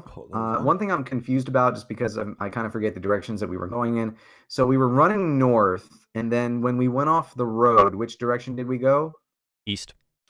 We went east. They came at us from the east, so they wouldn't have come at us from the road. Sounds right to me. Yeah. Mm-hmm. Okay. Then you don't know how they found you. You don't know how long it's been. You don't know what they've told anyone, if they have a tribe, if they're defectors. Yeah, it could be a scouting party for all we know. But we can at least be assured that, or at least reasonably assured that they were not a scouting party with the army, and the rest of the army is not going to just bear down on us looking for them. Hopefully. Can't be certain. But we stop poking holes we can in my assume. logic. I'm just keen to get this rest because I just think that we're all. If we got into another fight, it's kind of. Yeah, I don't we're think gonna we'd survive. die. I think. Okay. So that's Ignis. That's what you did. Desdin, what are you doing? Oh, I laid back down and went to sleep. Vathan, it takes you about 30 minutes to build the cairn of stones for your lost wolf friend. Okay. Ignis, it takes you, I'd say maybe 15 to 20 minutes to go through all the pockets and actually like sit and think about these orcs and recognizing what tribe they're from and stuff like that. Okay. McSwiggins, it didn't take you too long to do your look around, and it's basically coming up to the end of your watch there, but you were interrupted a little bit. The general rule, this is just a point of note for rules in D&D. If your long rest is interrupted by something that lasts less than an hour, it does not interrupt your long rest. Okay. So we're still on track. Yes. Okay. So you basically can set up exactly how you were before and continue as you were going to. That's what I... Because the fight itself only lasted 30 seconds. Because we're badass like that. It's just how combat works. Every entire round taking is this away 6 from seconds. Sure. But you did take some time to bury a friend and do some looking around. So that took some time, but it's under an hour. So you're not losing anything here. So you can go to, like, McSwiggins takes the last 30 minutes of his watch. Vathan does his transfer another 30 minutes. Ignis hits the hay. Desdin's already out. Yep. If the monkey's going to go to sleep, so am I. Sure. Let's see. I really didn't have a choice. We sleep together, we die together. Weird. We're not sleeping together. Don't say we sleep together again. This is some Romeo and Juliet shit that I didn't need in my fucking show, man. I didn't need this. We are sleeping with orc corpses. Wait, what? That's What I like said bad. was the least I mean- weird thing that's happened tonight. Where you were laying down, there are now bodies. Yes. So what do you do with the orc corpses? I don't know. No one's mentioned anything, so I assume you guys slept elsewhere. I'm just going Use to the make one as a sure blanket. that there's no orc on my bedroll, or at least within reasonable distance, and just sleep. There is an orc a dead orc within 5 feet of where you were sleeping. Is he on the bedroll? No, he's just within 5 feet. Okay, sleep. Yeah, Okay. I'll move about 10 feet away. Amongst the corpses. Desdin, do you douse the flame or do you let the torch lay on the Whatever. ground? I was asleep, taking so a I guess I moment, didn't do boy. anything. All right, so after an hour, the torch goes out. McSwiggins, you're more than welcome to put it out or leave it or whatever during your watch. There's a torch on the ground, though, and it's sputtering. All right. Yeah, I'll just stomp it out at Sure. the end So of you my put out the torch. Yeah. Easy enough. Okay, your watch comes up. Clear. Your time. You wake Vathan from his trance. Vathan, you're not resting too easily. I look at him and I kind of give him, like, I don't say anything. I just kind of nod at him. Yeah, give like- him the sympathy shrug. Yeah. And all right. Vathan is it's now your watch. You do a watch for the next 4 hours. I'll just scout around a little bit as well, just to make sure if I can. You're gonna move around the camp, like leave the while camp. I'll just not leave the camp. I just want to kind of scout around a little bit. How far do you go? About 30, 40 feet, I would say. Just around. 30 or 40 feet. So 30 feet in either direction, north and south west of you. Basically, you're just that's along the wall, right, of that big ass rock. You're not going to get around the rock. So yeah, you look around 30 or 40 feet. You approach the wall that they came down, but unless you feel like going up that, you don't. No, it's fine. I'll just check the perimeter first. Sure. Make a perception check.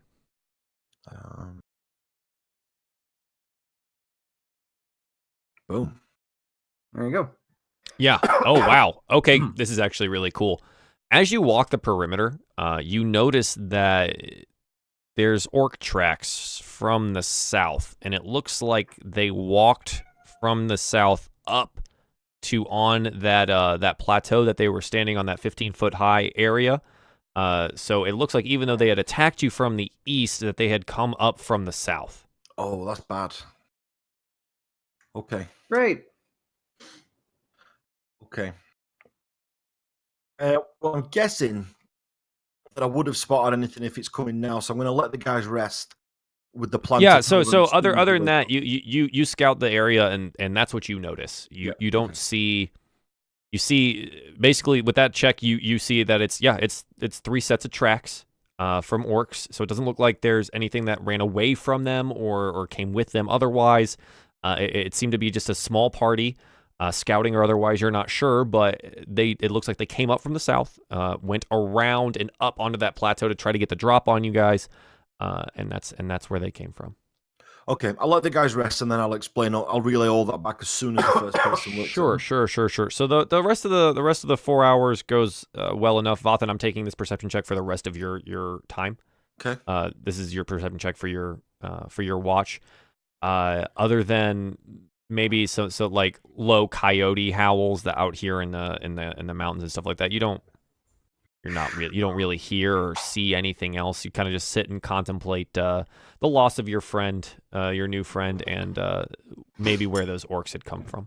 Okay, cool. So the sun begins to rise over the peaks. It's early morning, which means it's dark because it takes a while for the sun to actually get over the spine of the mountains. But you're an elf, you're in tune with nature. You know it's dawn. You need to get up and start rousing them. It's chilly. It's still pretty dark. Desdin, it's like the gray of the morning, so you can see, but you can't see far. It's not like clear daylight, right? But you're all awake and you're all there and alive. The orc corpses surrounding you. And the small pyramid of stones that Vathan had made for his wolf friend. Okay, I'll let everyone know. Then I'll let the rest of the group know that this was most likely a scouting party, and it definitely did come from the path. Sure. Oh, great. So they Don't may run come away in fear again. People may come looking for them. Yeah, running away in fear it is. Although, Okay. wait, since we took a long rest, can we finally do XP? Yes, you can. God. Yes, you can. Appreciate the reminder. All right, let me make sure I got all these things written down. There was the 4 orcs before, these 5 smugglers, 1 acolyte, and 1 smuggler captain. All right, let me make sure I get all of the totals here correctly. We'll get you your XP here. So, you are all level... What's your current level? 3. 3. 3. 3? Okay. Cool. And there's 1, 2, 3, 4. Divided by 4. So there's 200 for the orc scouting encounter that you had with the one in the pit. Mm-hmm. And then you have... Let's see. In real time. Do what? I'm adding in real time. Well, that's good, I would assume. And that's that guy. That's the captain. And then there's the acolyte. So that's... Get my calculator out here so I don't fuck this up for you guys. 62 divided by... that's 390 for the second encounter with the smugglers. 390 is 2,140. Okay. And then you have the 3 orcs here. Oh, we don't get level 4. Dang it. Level 4 is like 900 XP, right? I thought it was 2,700. Oh, I'll look. I thought it was... You know what? You're right. Yeah, it's 27. And then this divided by 4. 150 for this last one. All right. 2297. Okay. I got it. 2297 is the total? That's what I get. All right. Sounds good. 2297 is your current experience. All still level 3. Cool. Yep, so it's the morning. You're all rested. McSwiggins, you recover your rages. Ignas and Vathan, you recover your spell slots, as well as all of your HP. All of you recover your HP. I don't believe you ever took a short rest, so you don't have any hit die to recover. Desdin, you recover all of your ki. And you're out here. It's morning. It's breakfast time. Vathan can make an attempt to find you guys food, or you can, since you're out in the open now, it's easier for him. The first thing I want to do, Take a piss. no, is go straight up to Ignis and say, "Give me my booze." Do you have any preference? I actually have a selection now. No, thanks for saving me. Give me my booze. Scotch. Gosh, it is. Here you are. Keep in mind, those are very expensive. He hands you a fine $25 or 25 gold bottle of scotch. You read the label. It's embossed into the glass itself, painted on, and it's fancy. I pour it to fill my my flask, and then I start drinking straight out of the bottle. Sure. It goes down smooth. It's a well-aged 15-year bottle. It's good. It's a good bottle. Nothing like super fancy, but it's definitely something that you might have had in your previous life. Good. Okay, I'll try and get food then for the group. Sure. Yeah. Go ahead and make a survival for me. So with advantage, because you have the skill to be able to do this. I just want to see what you're able to bring back and how quickly. Sure. Okay. It's sparse. It takes you some time. You're able to find some smaller rabbit, definitely not as plump as the ones that you find in the forest. These look like they're on the run a lot from various creatures, hawks, wolves, coyotes, orcs maybe, little skinnier, brown hairs. So you're able to find about 3 of those. You find some scrub brush with edible like berries. They're small and red, and you try them, and they're a bit tart, but they're good. Okay, so I'll prepare that while the guys are doing whatever they're doing.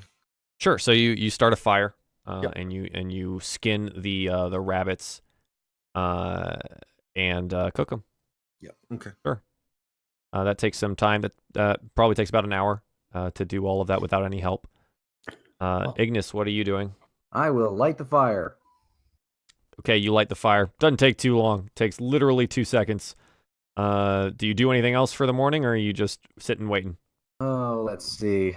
You guys chat about anything? McSwiggins, after you're drinking, are you doing anything? Desdin, what are you doing? Just drinking. I'm gonna walk up to Vathan and ask him if he has any torches that he doesn't need.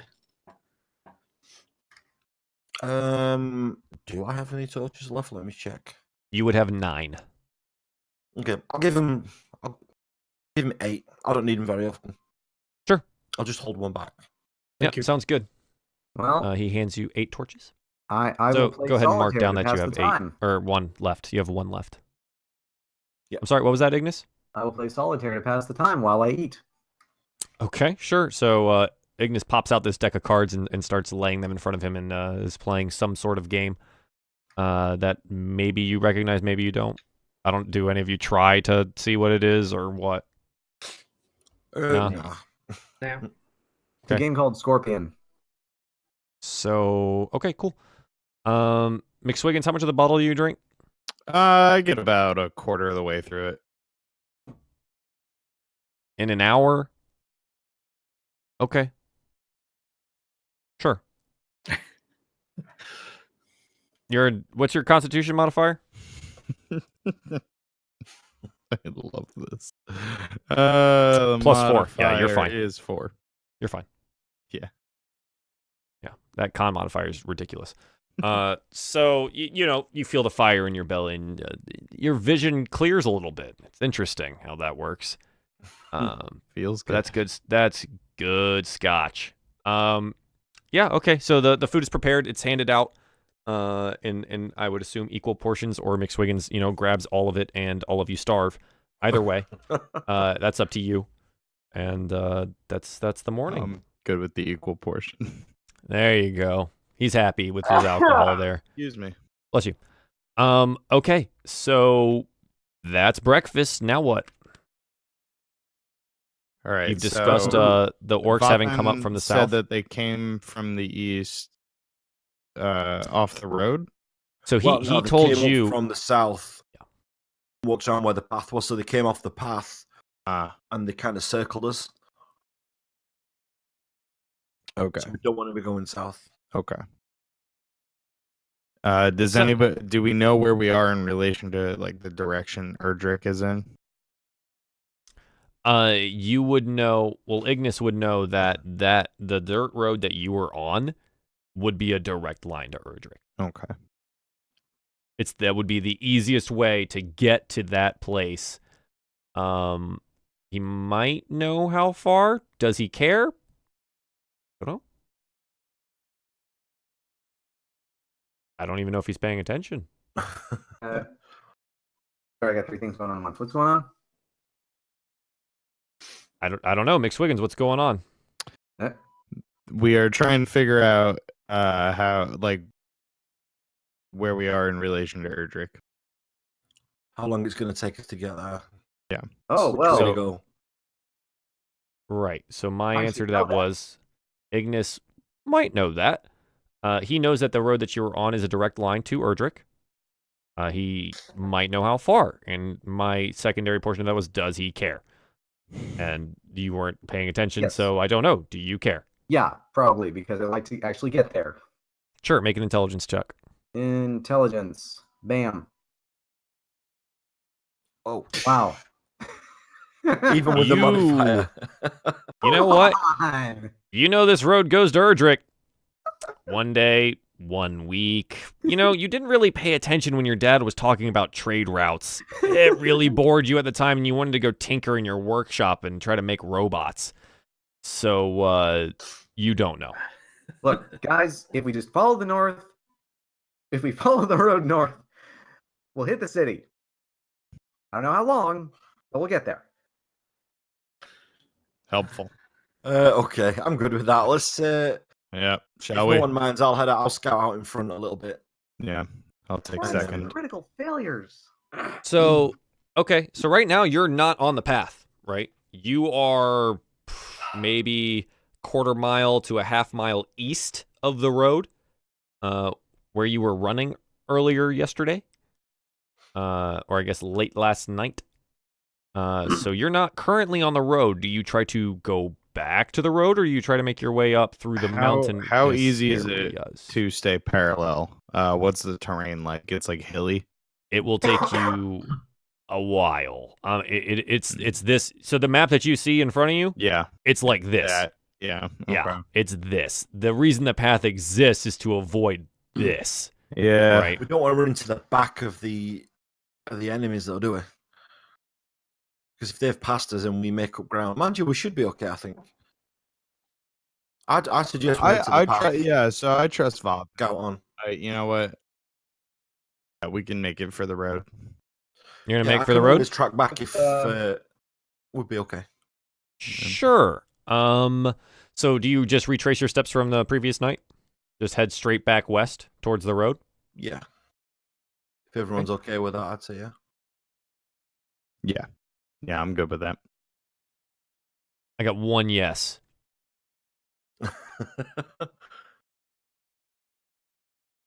Sorry. I follow everybody else Literally now. anyone else. I'm sorry. Let's repeat the question, please. Are we going to the path?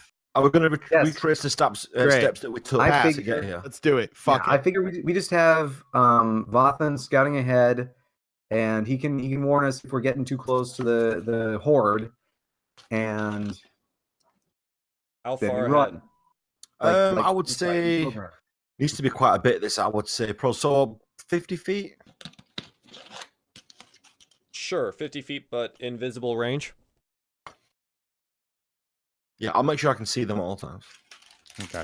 Well, they'll be behind you, so it'll be hard to see them at all times, but Well, just keep. you try to checking make back. sure they can see you. Yeah. Okay. As long as you're within So scouting distance. sure. Do you just make your way back towards the road? Do you try to do this quietly? Do you just walk? What's I say the we plan? just walk now, Okay. but I'll see what the group says before we just do that. I'm good with walking. I follow you guys. Okay, middle you're of the day, I walking. think would have hurt. Great. So, Vathan, can you make a perception check for me, please? This is on your way back to the road. Oh, damn it. Was that with advantage? No, God, no, it's not with advantage. You're not in your Took it preferred off. terrain. I took it off. So it's a critical fail. You don't see or notice anything. You make your way back to the road. Oh, that's good. That's fine. Okay, you're on the road that goes Press north on. now. Yeah. All right. Great. I'm trying to keep an eye on the hills around us. It's a little hard just because of the angle. Sure, make a perception check. And at this point, I'm going to be helping him because I am paranoid as all get out. Okay. Sure, make that check with advantage. Helping, You can attack how long now? And how many times? 17. Yeah, you don't hear or see anything in particular. Doesn't seem like there's anything currently following you or ahead of you or around you. You don't know what Vathan sees, but you feel pretty safe just walking back to the road at this point in time. So Okay, you've press on. now you've arrived at the road. All right. Do anything, or you just start going north. Let's just go. Let's go. Okay, so you start walking north on the road. Yep. Just walking, I guess. Okay. Sure. Can I get? No, you okay? You just walk. No one wants to do anything, so you just walk. The day continues to go by. The Can sun I is kick high. stealth ahead or because I'm about far in front? I don't want to get caught out. Stealth is slower. Takes Okay. time. You're also in the middle of a road, so you could go off to Daytime. the side and try to yeah, it's daytime. Yeah. You're in the middle of Okay. basically a 25-foot across road. It's Yeah, hard. okay, I'll just stick to the road. Okay. You could be quiet, but again, it takes time. It's slower. Sure. So you're walking. You walk ahead. Are you still 50 feet ahead? We'll make it about 40, but yeah. Okay, cool. So the day continues on. The sun is high in the sky, and you come around the bend in one of these like hilled area locations, and you basically come across a less rocky valley, and it's more grassy hills. It's a larger opening. There seems to be a large crystal blue lake to your left, and in front of you lies the 3-tiered city of Jules, Erdrick. The large outer wall sitting 30 feet high, and then there's the inner 2 tiers that stack up on top of it. All of it butting up against one of the many large mountains that exist in the spine. Right, it is out here, and it's on this valley, and there's this lake that's out here. Whether it's fueled by snow-capped from the snow melt or something like that, or if it's just here all the time, it's spring-fed. You don't really know, but it's a beautiful lake to your left. It's definitely less scrubland, more grassy here. Still low grasses. They don't get a whole lot of like good nutrients from the rocky mountainous soil. And it's softer rolling hills rather than the large mountains here. But it is encapsulated in essentially what is like a bowl of mountains here. So on your left, right, and behind you, you can see like the mountains you came up through and you came out through, and the ones ahead of you and to your right and stuff like that. The mountains still tower way above you, but you can see the large city of Erdrick against the mountain ahead of you. Again, directly due north on this path. All right. How long is it going to take us to reach that then? I'm sorry, what? I heard both of you at the same time. Sorry. Vathan, what? Go on. I was just going to say, how long is it going to take us to get there from here? Make a perception check. We should just roll these perception checks like every 15 minutes just to be sure. Oh my god. You don't know. It Okay. seems you're like, you know what? I think we could get there in maybe an hour, but you start thinking back on like how you guys were approaching the spine and how the mountains were so large, but it still felt like it took forever to arrive there. And so you're starting to second guess yourself on how long it would actually take. Okay. Go on, McSwiggins, you were saying. I was just gonna turn to Ignis and clap him on the shoulder and just be like, "Take us home, buddy." Gladly. I really, really want my bed. Okay. So you. I'll level with you. I really, really want your bed too. I'll put you in the guest house. Works They'll for me. deliver drinks.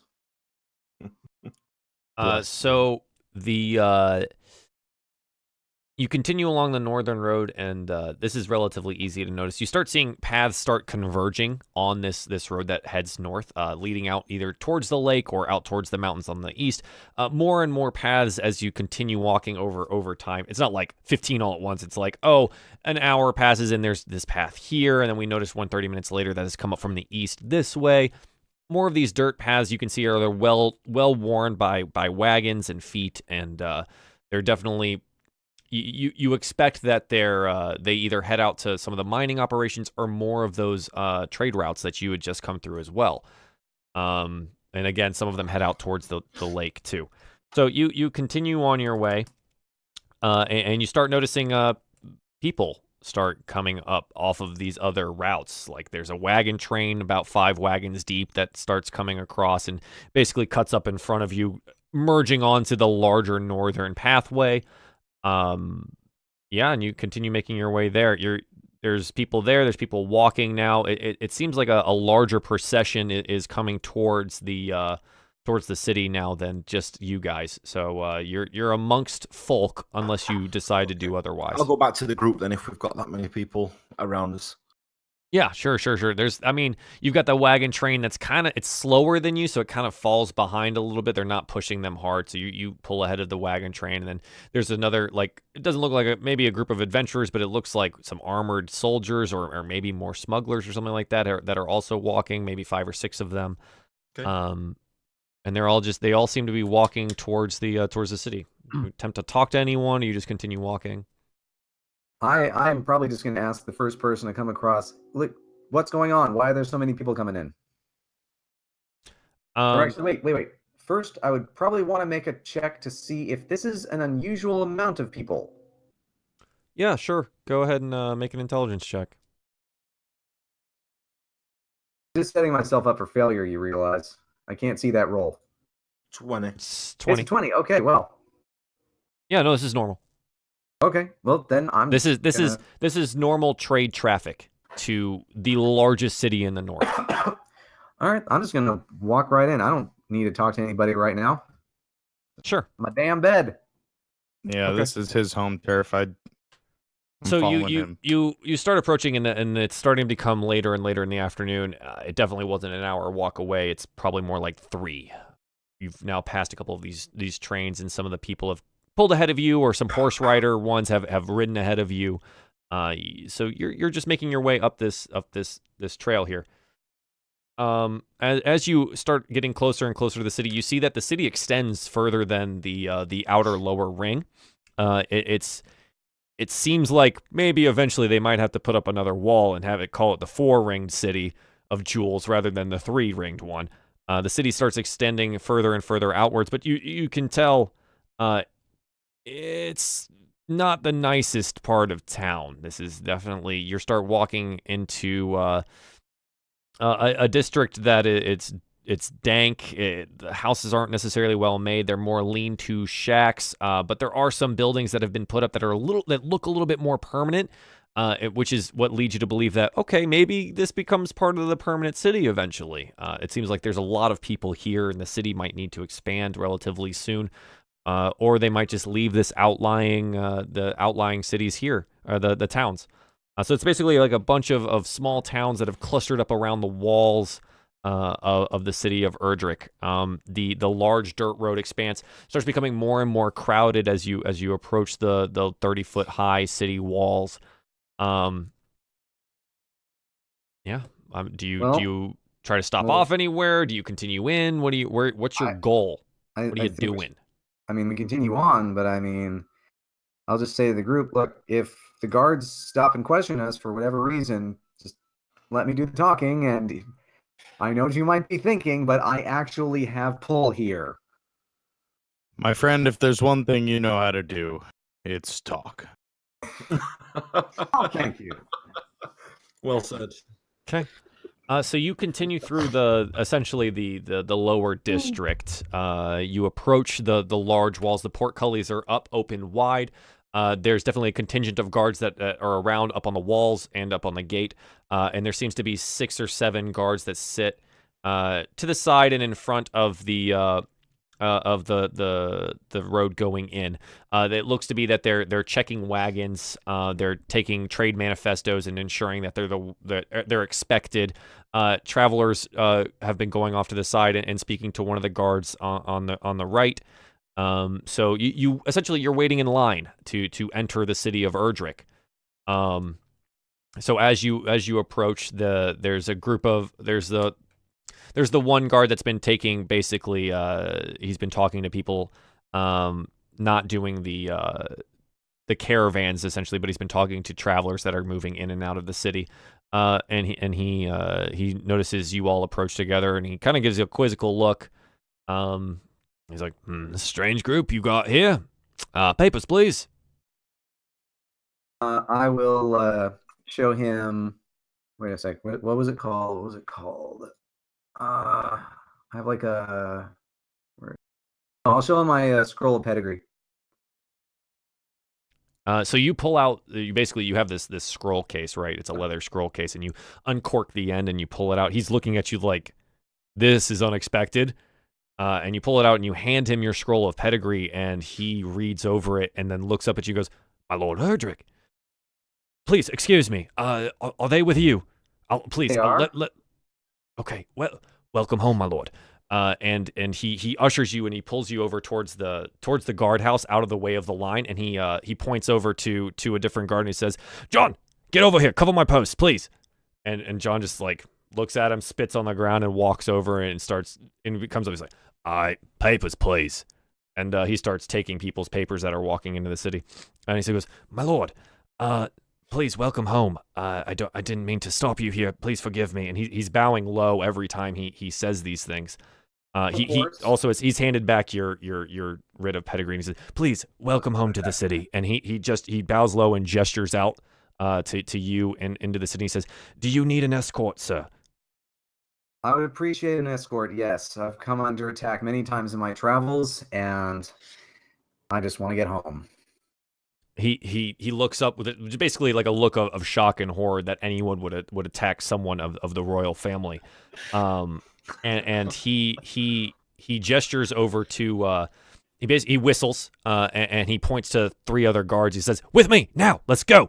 And so they kind of give him a weird look because you don't look like anyone. You are all dirty, bloody, disgusting adventurers, and he has just pointed this out, and it looks like he's got some pull here within the guards, right? So he gets them all around you. He says, "It's our Lord Erdrick, it's the Viscount. Please, we must escort him home safely." And they all look around and they look at you, and some of them start like recognizing they look down and they see your ring, and they're like, oh, they're not taking close looks, but the words of their captain is enough to assuage them, right? Or their rank superior, not necessarily their captain. So they escort you through the interior lower district. Again, it's not necessarily the nicest place, but they are definitely more permanent homes here. You can see inns and bars that are open. You see the smokestacks off to the western side of the lower district that basically point out the textiles and the industrial area. Erdrick is known. It's a place where science has reigned, right? Like there has been a mechanical boom here, basically off the back of the mining operations that have fueled it. So there's steam and smoke in the air. You see dirty faces, maybe mining families of some sort or something like that. You also see a group of guards leading some orcs and some goblins in chains through one of the off-side streets, heading out towards the interior mountain. And yeah, you're proceeding through the lower corridor. So do you do anything? The foot or the soldier that has basically asked you to come with him. He says, "My lord, I'm Soldier Belaz. It's a pleasure to serve you. Please follow me." And he kind of just he pushes you all along within the four of the soldiers there that he's got formed up on you as your escort. It's good to know that there are men like you that are keeping Erdrick safe. What's your name? Laws, sir. The Golden Eagles would never let an Erdrick fall, and you notice now that there's the basically every one of them has the golden eagle, or the golden band with the symbol of the golden eagle on all of their left arms. So they're clearly part of the Golden Eagle company, as well as the retinue of the High Lord. What's his name? Earl Sertance, which Ignas is basically the longest and closest friend of your family. He is the patron lord of the Golden Eagle Company, and it's the reason you know anything about the business at all, is because of that man. And they're known for being undyingly loyal to the royal house. So that is I kind of fucked up that other encounter, huh? Okay. so The Golden So Eagles, he- you say? I had Yes. an encounter with some of your fellows yesterday, or was it the day before? In any case, they were helpful. I'm so glad to hear it, my lord. Please let me know if there's anything else that we can do for you.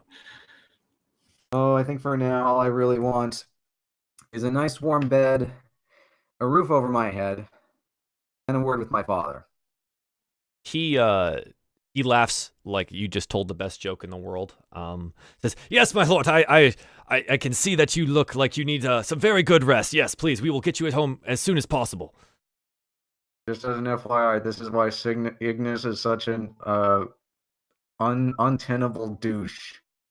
Yeah, they haven't been helping. We're just watching at the minute. Yeah. Do you guys attempt to talk to any of the other soldiers, or Ignis, do you continue your conversation? You're approaching it takes a while. It takes about 15 to 20 minutes of just walking through the crowded streets. The soldiers have been kind of making way for you guys relatively easily, but the people around don't necessarily care about being moved out of the way, or that it's the Golden Eagles, or that it's soldiers, or that it's some dirty whatevers. They kind of think that you're just prisoners, right? Being escorted off to somewhere. Mention that we could use mustache. to get somewhere to get cleaned up. Well, we can get Let- cleaned up in my place. We have baths. But one thing I must ask: has there been any word from the south about attacks from orcs and goblins? So he looks at you and says, "I'm sorry, my lord. That's not information that I'm necessarily privy to. I would have to ask my captain. I can go get him for you if that's necessary." Later. And he nods and bows deeply, apologetically, essentially, that he doesn't know more. It's pretty clear to you now that he's a gate guard. He knows the city, and he knows Yeah. the Well, I ins was and outs mainly of asking the if town. like rumor had spread. Sure. So in that case, like, rumor has spread. He would mention, it's like, well, I've heard tell of orcs and goblins to the south, but that's just absurd. We've been able to hold them off up here just fine. I don't understand why the sparrows can't just do their job and clear the southlands. Well, let me tell you, the rumors have not been exaggerated. This is part why I lord. need to have a word with my father. That's my lord. That's dire news. We will get you there as quickly as possible. Oh, I don't tell you that for my own sake, but for yours. Make sure to tell your men to be watchful. Yes, my lord. Of course. The Golden Eagles are always watchful. Good to hear. So you approach the secondary gate. The portcullis is down here, as well as the large wooden door is shut. And he goes off to the side and talks to another set of Golden Eagles, a little bit better dressed, a little bit better armor. And he motions back to your group. And it seems that he gets into a small argument with this soldier, with this smuggler. You don't necessarily know, with the company member. and then comes back to you and bows deeply and says, I apologize for the delay. This man wanted to take you himself, and I said, that's absurd. I've already got this well in control. And so they kind of open up one of the side wooden doors and let you through. You see that there's another gate further down that's larger, and it seems to be open, and some of the caravans are continuing through that one as well, but it seems to be much more scrutinized, and there's a much larger force there. Instead of like the 6 that are inspecting, there's like 25 soldiers that are doing inspections and checking writs for deliveries and things like that. But he leads you through the side, and you're now in the second circle of Erdrick. Oh. It's much nicer here. Stone homes, bricks. It's definitely a more well-to-do place. You hear light lute music being played as you go around one of the corners from maybe an inn or a bar down the way. It seems to be as you've also, because as you go, it's also an upwards incline pretty much all the time while you go up to the highest portion of Erdrick. It seems that you're coming to a point where, like, you are escaping the steam and smoggy air of the industrial district and stuff like that as you go higher and higher up into Erdrick. Do you do anything here? Do you continue onwards to your destination? I'll just make small talk with the guard. Just Sure. try and learn as much as I can about anything that they might have heard or anything that might be going on. What do you ask? Or just idle compliments to keep him happy. Okay, what do you say? I appreciate your attention to the safety of the royal party, and I promise that this will not be forgotten. Oh, of course, my lord. That would be most appreciated. Thank you, my lord. Really, it won't be forgotten. I wrote it down. Good. I like that. Otherwise, I'm just going to be very happy to be in a safe place that I can then accidentally burn to the ground with a bad roll. I like how you assume this is a safe place. Well, why do you think I'm going to end up burning it to the ground with a bad roll? Okay. So you just continue onwards to. No, do you guys ask anything of the other soldiers around you, or do you just, Yeah, I'm just, like I said, we're a bit struck by the big city at the minute. I think that's what my character is, so we're just following. Sure. Just Yeah, taking it all I in. think, I'm a little on edge since it's the first time I've been in a city, other than the city I was born in. right. Your home city is large, but it's in a different way. It's more spread out than it is compact and on a mountain. It's a little different than what you're used to. And I've been on the road a while, so Yeah. I guess I would be a little paranoid being here. So you've been avoiding most major cities? Yeah. Okay. I'm trying to keep an eye on everything, like seeing who's around me. Yeah, of course. Okay. So that works. So you guys are a little bit on edge. McSwiggins, how are you coping? I'm been watching the interactions between the guards and Ignis the whole time, and just kind of mildly amused and disgusted. Sure. And just taking sips of my drink. Sure. Inside, I'm very shocked that somebody's actually doing the bidding of this gnome. Yeah, you present the right documentation to the right people, and weird things happen. So I mean, just based on what I've seen, he's got a big mouth and gets us into trouble all the time. So yeah, weird. The royal brat strikes again. So you continue onwards. The guard gestures, saying, "Have your friends have they ever been to the City of Jewels? It's a beautiful city." I don't think they have. We might appreciate a tour guide for them later on, but I think for now we certainly would appreciate a good rest and a cleanup. He looks at, a tour guide. I would be more than happy to accompany you guys on a tour. I know all of the best bars in town. And then he kind of catches himself and looks at you, and he's like, all of the best temples and places of worship to all of the aspects, whichever you desire, as well as some of the finest museums and libraries in town. No. Go No. back to that other thing. I think you and Miss McSwiggins here will get along just fine. You can be his escort. He glances over to McSwiggins and glances back at Ignas, and he goes, yes, of course then, and turns around and kind of hastens his pace a little bit. Very pious man, that McSwiggins. So You gonna let you him call you approach. You know, for a second, this got interesting. Don't take this from me.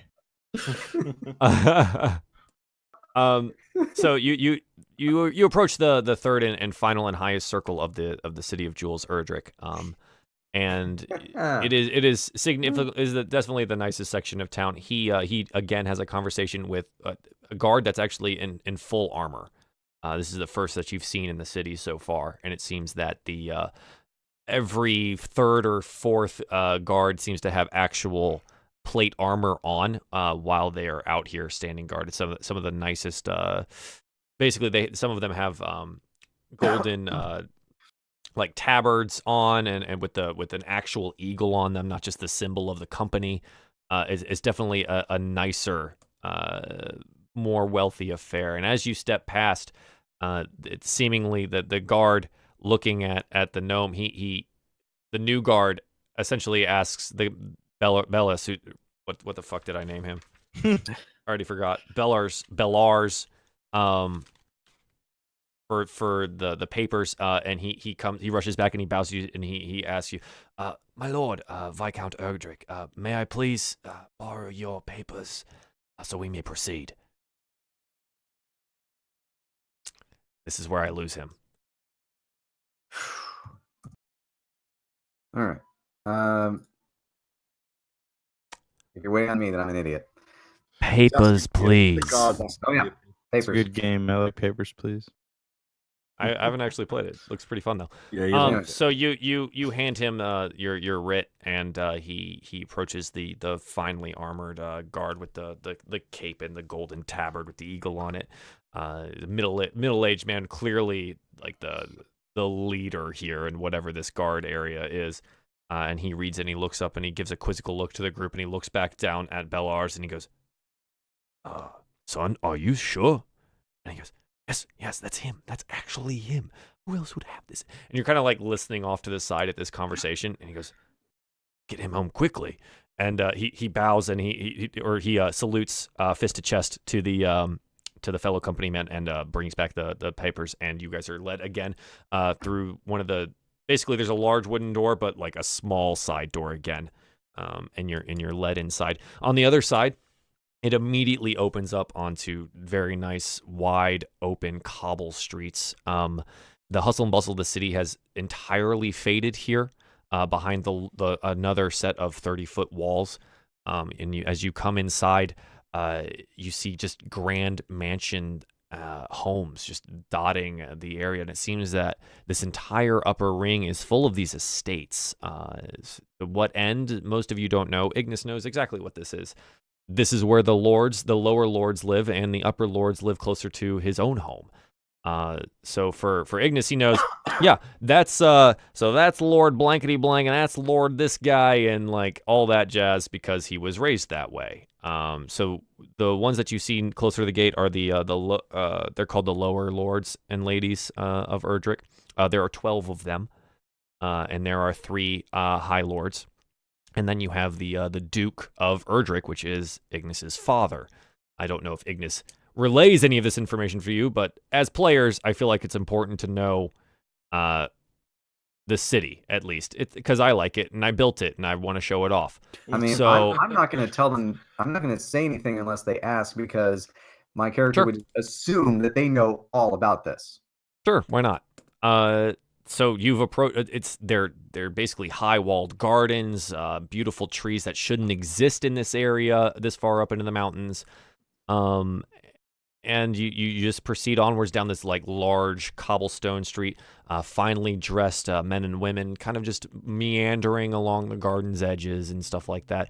Either lords and ladies themselves, or maybe they live in some of the minor homes that exist up here. They've paid their way in. Who knows? You don't, but you see this, and you continue on inwards towards your destination. Right. Okay. If no one has anything to say, ask, or do, or whatever, fine. You continue walking. Yep. You get what you see now that the mountain itself begins to loom over you. You've been heading ever upwards, right? But now up in the upper district, there's no slope here. It's just flat, easy walking the whole time, and you seem to be approaching closer and closer to the mountain face. And as you do, you see an expansive estate, basically the wide open grounds in front. With grasses that don't necessarily exist in the mountains. You're not necessarily sure how they got there. A large drive up to the front with a gate out front that has multiple guards posted at it, all of them well armored. Maybe not in full plate, but definitely armored. And this time, you see that they're not armored with the golden eagles or the crest of the eagles. They actually have a red flower crest, which is, if you ask, it's Ignas's crest. And it sits above their left breast, as well as them having it's kind of a Bordeaux, so it's like a red deep red close purple type deal, and they all have like cloaks in that color with clasps of the flower as well, and they stand guard at the gate there, and Belars approaches again. And he bows and gestures back to you guys, and you don't really hear anything unless you try to, and that's up to you. But it seems he's making the case for this being Ignas. Jesus, you gnomes sure love your ceremony. Ceremony is And, important. Without ceremony, we have nothing. The guard that Belars is talking to, kind of he puts a hand on his shoulder. He seems familiar with the younger guard, but it's not necessarily respectful. But he looks at him and he puts a hand on his shoulder and he pushes him away, and he approaches you, Ignas, and he says, "That man over there would have me believe that you are Viscount Erdrick. I would like to see your papers, please." Of course, here you are.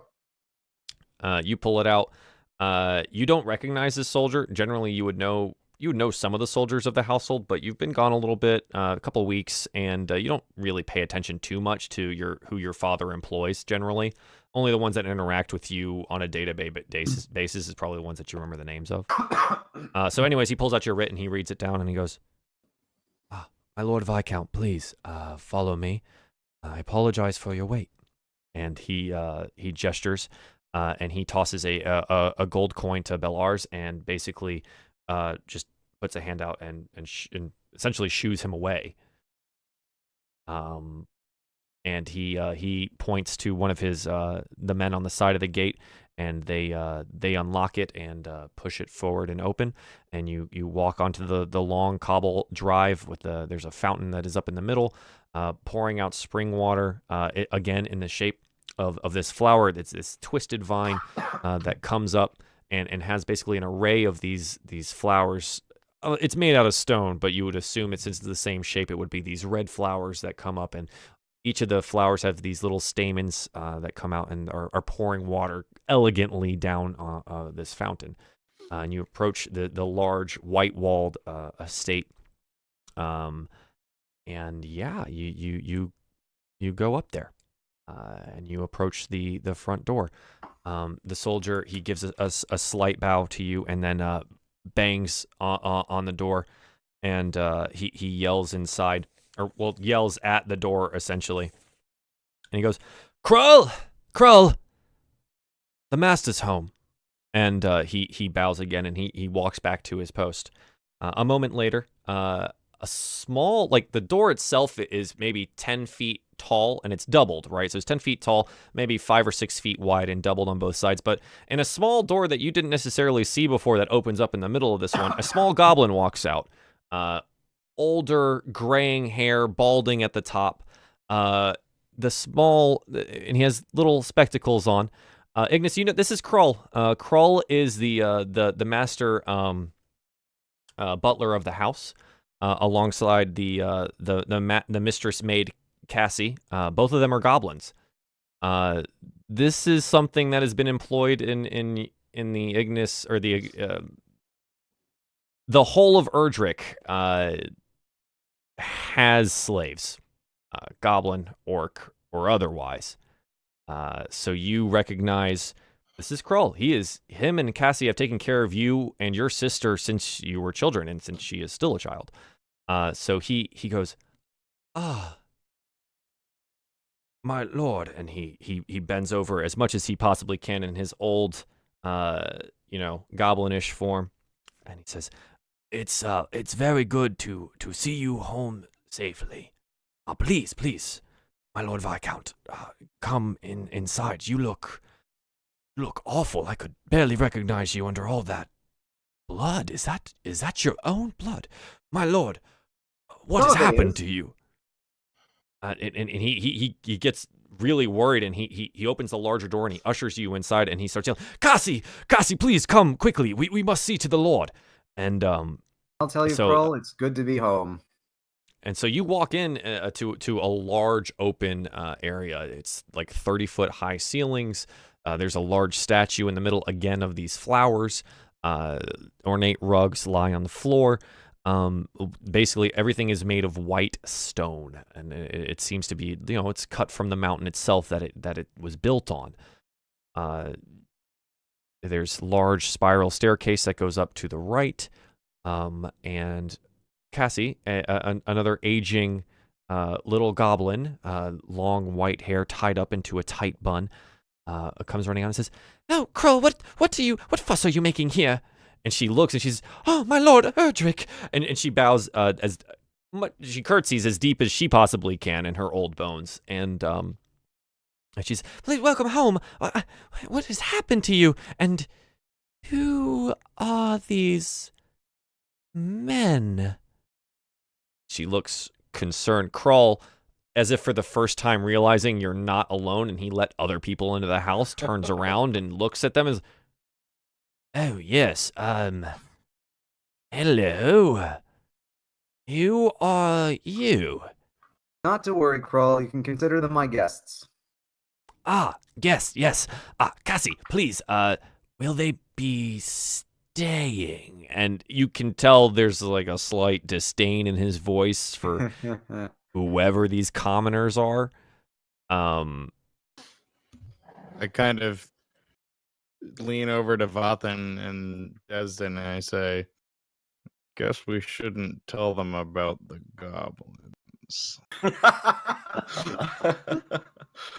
And he goes, "Goblins? Oh, you mean those dirty grayskins that live down there? Oh, we are nothing like them. We are..." And he straightens up on his back, and he pulls his little black vest together, and "We are nothing like them, are we, Cassie?" And she goes, "Oh, no, completely not. Well, that's good. We killed them. We have proudly served the Erdrick family for 100 years, and we will serve for 100 more if need be." Well, of course. Krull and Cassie are a credit to their race. Yeah, credit to their race. Were you raised with a liquor cabinet or just a silver spoon up your arse? Cassie looks at you just aghast at the language that you've used. I'm sorry, bum. And she looks again at Ignis and says, "Are they staying? That's a good question. Are they here for dinner? Do they have homes?" She's trying to say this as quietly as possible to you, but she's shorter than you even, and she has to project a little bit. She's also old and can't really self-talk.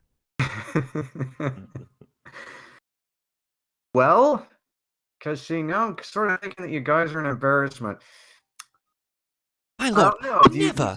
Would you guys feel comfortable in this setting, or should I arrange for you guys to have some rooms at a fine inn? No, we're fine here. I just need somewhere to get cleaned up. We're fine here. Cassie turns and looks at the other. "Oh, I didn't even realize you were an elf. So how quaint." And she says, "I will prepare the guest rooms." That last part quite pointedly at McSwiggins. She she says, I will prepare the guest rooms and have and she says, and have the others prepare baths. And she bobs a little curtsy and goes off. And then so Krull turns to you, Ignis, and says, my lord, would you like to alert your father of your arrival? He is currently in a meeting with the High Lords discussing some such. No need to bother him yet. No need to bother him yet. I want to get cleaned up and perhaps a little bit of a lie down before I speak with him. Let him take care of business. Okay. Sure. So Krull, he nods and he says, of course. Your things, would you like me to take them? He looks around a little bit. Well, let's see. I'll keep my 2 bags, and then he can take the rest of it. Or actually, let's see. Most of my stuff is in my bag of holding, though. So his what he's saying, he said, they will go to your rooms.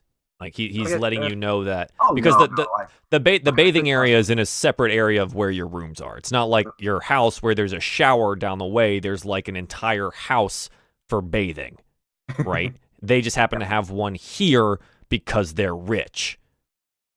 So he's asking if you would like your stuff taken to your rooms. Oh no! I think I can carry it myself. I've carried it this far.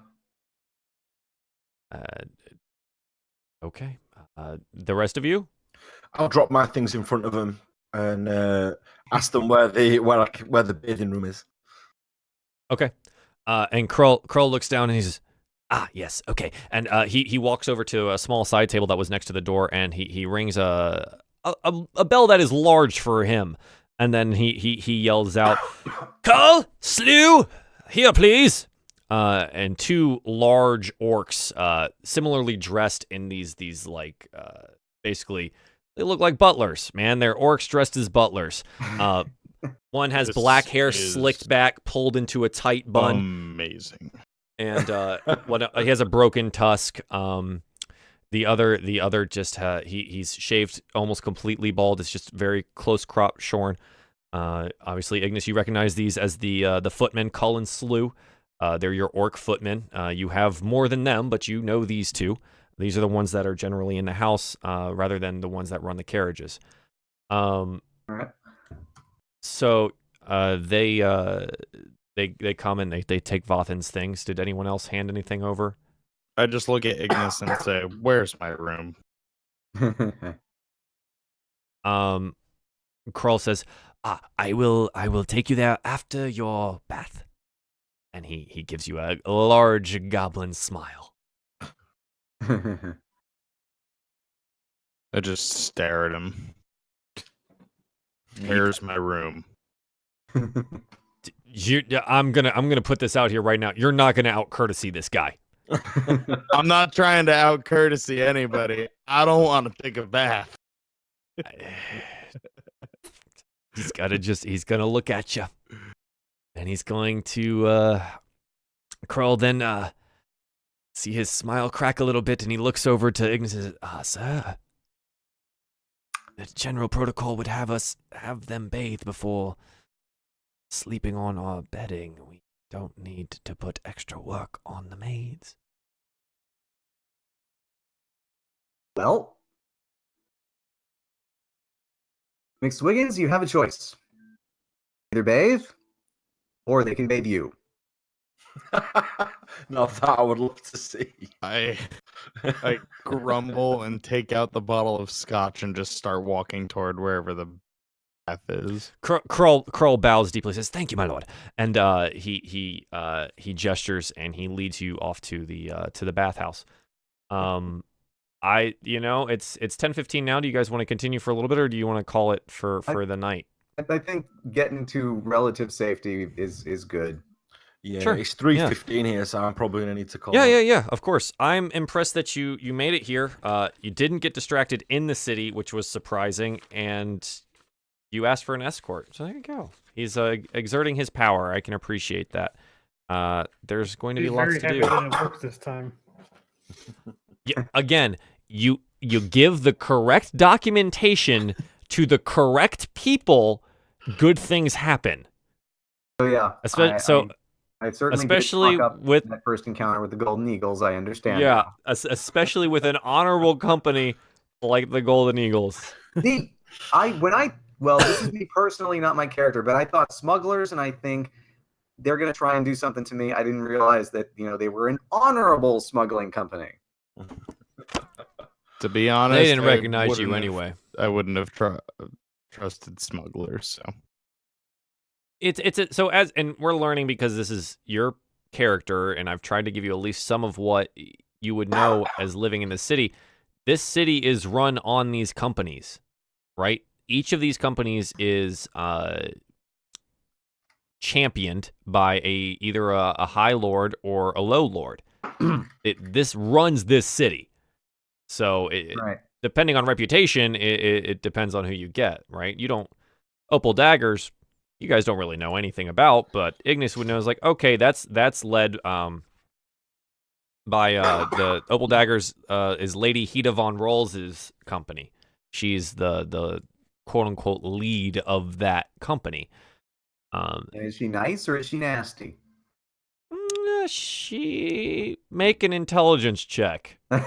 Even after we finish How much? the game. Okay. Yeah, how much do you remember? All right. Intelligence. I How remember much a do you lot. remember of what Dad told you? She's ambitious. Oh. She's a lower house lady with a successful company who has been gunning for a fourth high lady, essentially high lord spot that just hasn't been open, and she's continually trying to convince your father of such a thing. So she might have been one that could have potentially tried to kidnap me, but Golden Eagles, no. Right. Don't know. I'll certainly remember that. You don't know. By the way, the whole thing with Ignis carrying his own stuff was supposed to be like, the slightest bit of character development of him being a little bit more independent. Was it? I feel like he just really wants to hold on to that bag of holding and not let anyone have it. Yeah, that's what I was thinking too. I personally want to hold on to the bag of holding because I'm paranoid. He would think, oh, I've grown up to be a big boy now. Yeah. Interesting. If we lost all our things, that bags could buy us pretty much everything back. So yeah, exactly. Insurance. That's kind of the thing. we will see how that pans out. Yeah. Hopefully you can find a good buyer. Yeah, that's the thing. My intention was character growth in that moment rather than selfishness. It was me personally who was a selfish and paranoid one. But I'll tell you guys, just fair warning, don't expect to sell our bounty right away. Because, well, I have no idea if any of this stuff is marked, and that's going to be one of the first things I do when we come back. Sure. Also, Why not? Yeah, and also do the identify magic items thing. Yeah, that's a good idea. Yeah. You can do that next time. Yeah. So that's it. You made it to Erdrick. Congratulations. You still haven't made it to his daddy, but you made it to Erdrick. So there you Close go. enough for me. Basically, Yeah. you're still waiting to turn in that quest. That's what's happening here, but that's fine. I want to have at least a week to prepare dialogue trees for what I could possibly say to my dad that's not going to get me killed, not going to get the entire city against us, and not kill me, basically. And everyone. Good I luck. guess, but mostly me. Good luck. Yeah, thanks. All right, then, guys, I'm gonna have to head out to bed. I'm up in 4 hours. Yep. So before we jump out here, Latana, go ahead and do some nice little shout outs here. Let them know where they can find you. Latana Army on YouTube for me. I'm not streaming very much lately just because of time. But I've got Oxygen Not Included coming up, which I've just started learning and playing, and some Total War Arena that I'm hoping to do with Mr. G later on next week. So yeah, make sure you check me out. Good stuff. Good stuff. Couch, where can they find you at, buddy?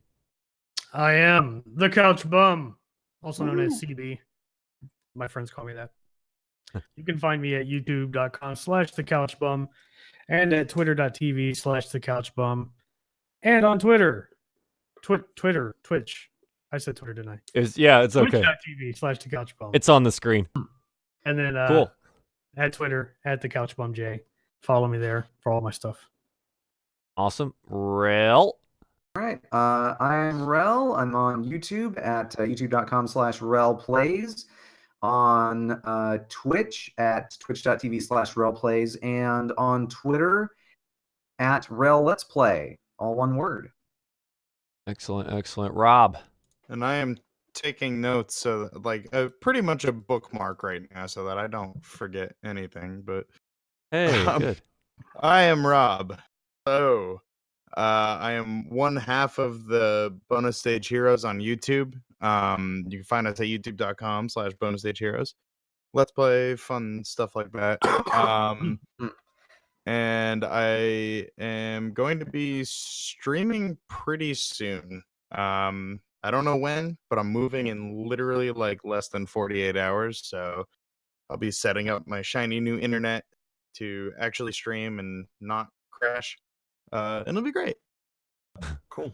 Good luck, good luck. All right, and I am Runaway Robot. You're probably on this channel or on someone else's. If you're on CB's, go to CB's. You can find me at Twitter, on Twitter at Runaway Robot YT, twitch.tv Runaway Robot Gaming, and YouTube /Runaway Robot. And I think that's about it, boys. Thanks for coming out. It's been fun. And until next Thursday. Later. Bye.